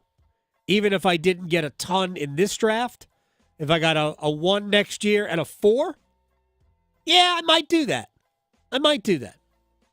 But we'll see which quarterback is left at the top of round 2. Because now all I'm seeing is Michael Penix Jr. in the middle of round 1, and he was not a first-round pick a week ago, and now he is. Hey, I love Michael Penix Jr. I don't know if he's a first-round talent, but I thought he was an awesome, awesome player this past year. He was my vote for Heisman Trophy, for what that's worth, which is obviously not a lot. He didn't win the Heisman Trophy. All right, to Trip Tracy, analyst for the Carolina Hurricanes, final regular season game, and a lot of players who are going to sit out tonight. No Sebastian Aho, no Seth Jarvis, Jake Gensel, Jordan Stahl, Andrei Svechnikov, Jacob Slavin, Brett Pesce, yada, yada, yada. So we are going to see rookie Bradley Nadeau, who Carolina's first-round pick a year ago and just played at Maine and was awesome. We're going to see Jackson Blake, not a first-round pick, but went to University of North Dakota and was one of the finalists for the Hobie Baker Award for the best player in college hockey. Had a monster season. We're going to see both of those guys, as well as Scott Morrow play his second game on the blue line. So I asked Tripp what his level of excitement was to see those guys again. High level. It certainly changes my perspective and the juices flowing element in an otherwise essentially meaningless game.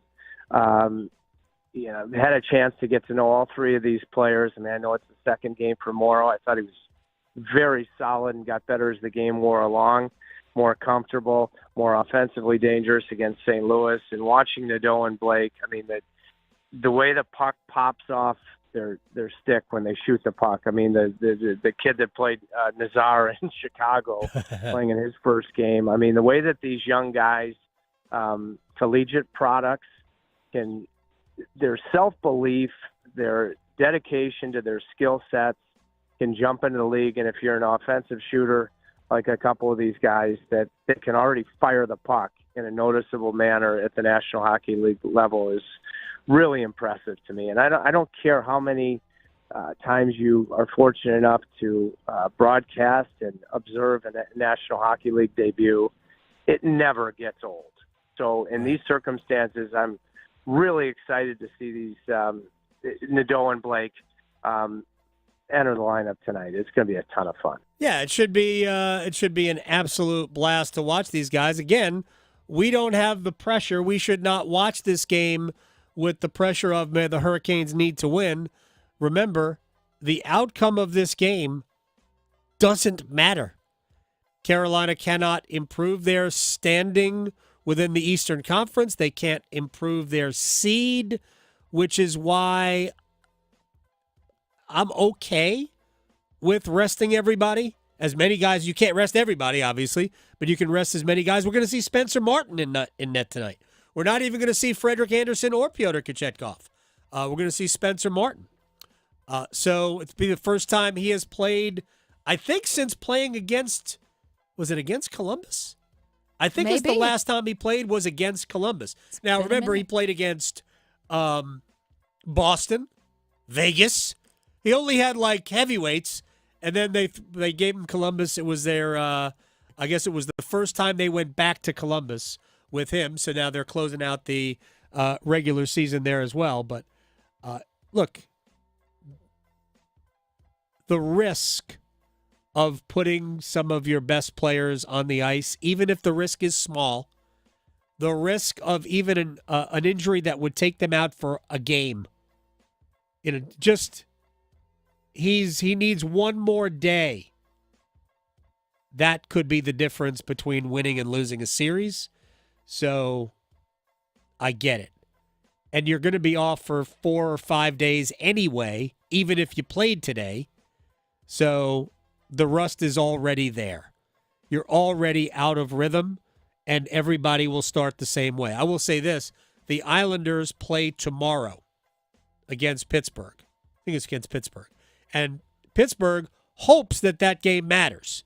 Doesn't matter to the Islanders. Yeah. But Pittsburgh hopes that game matters. Pittsburgh needs a bunch of things to happen tonight for that game to matter. But Rangers won the division. Rangers are the President's Trophy winners. Hurricanes, the 2 seed. They'll take on the Islanders for the second straight year in the opening round of the playoffs. and let's hope that Jean-Gabriel Pageau doesn't slash Teuvo Teravainen or anybody else and break their thumb. Yes, please and thank you. We don't need that. Health going into the playoffs is important. All right, we got to dive out of here. Victoria, thank you very much. We don't have to watch the game. There's no assignments tonight to watch the game tonight. But if you are inclined, people, there will be a Stormwatch pregame show at 6:30 where I guess we'll just goof off because we can do that because the game doesn't matter. See everybody tomorrow. Going beyond the box scores. Adam Gold on the North Carolina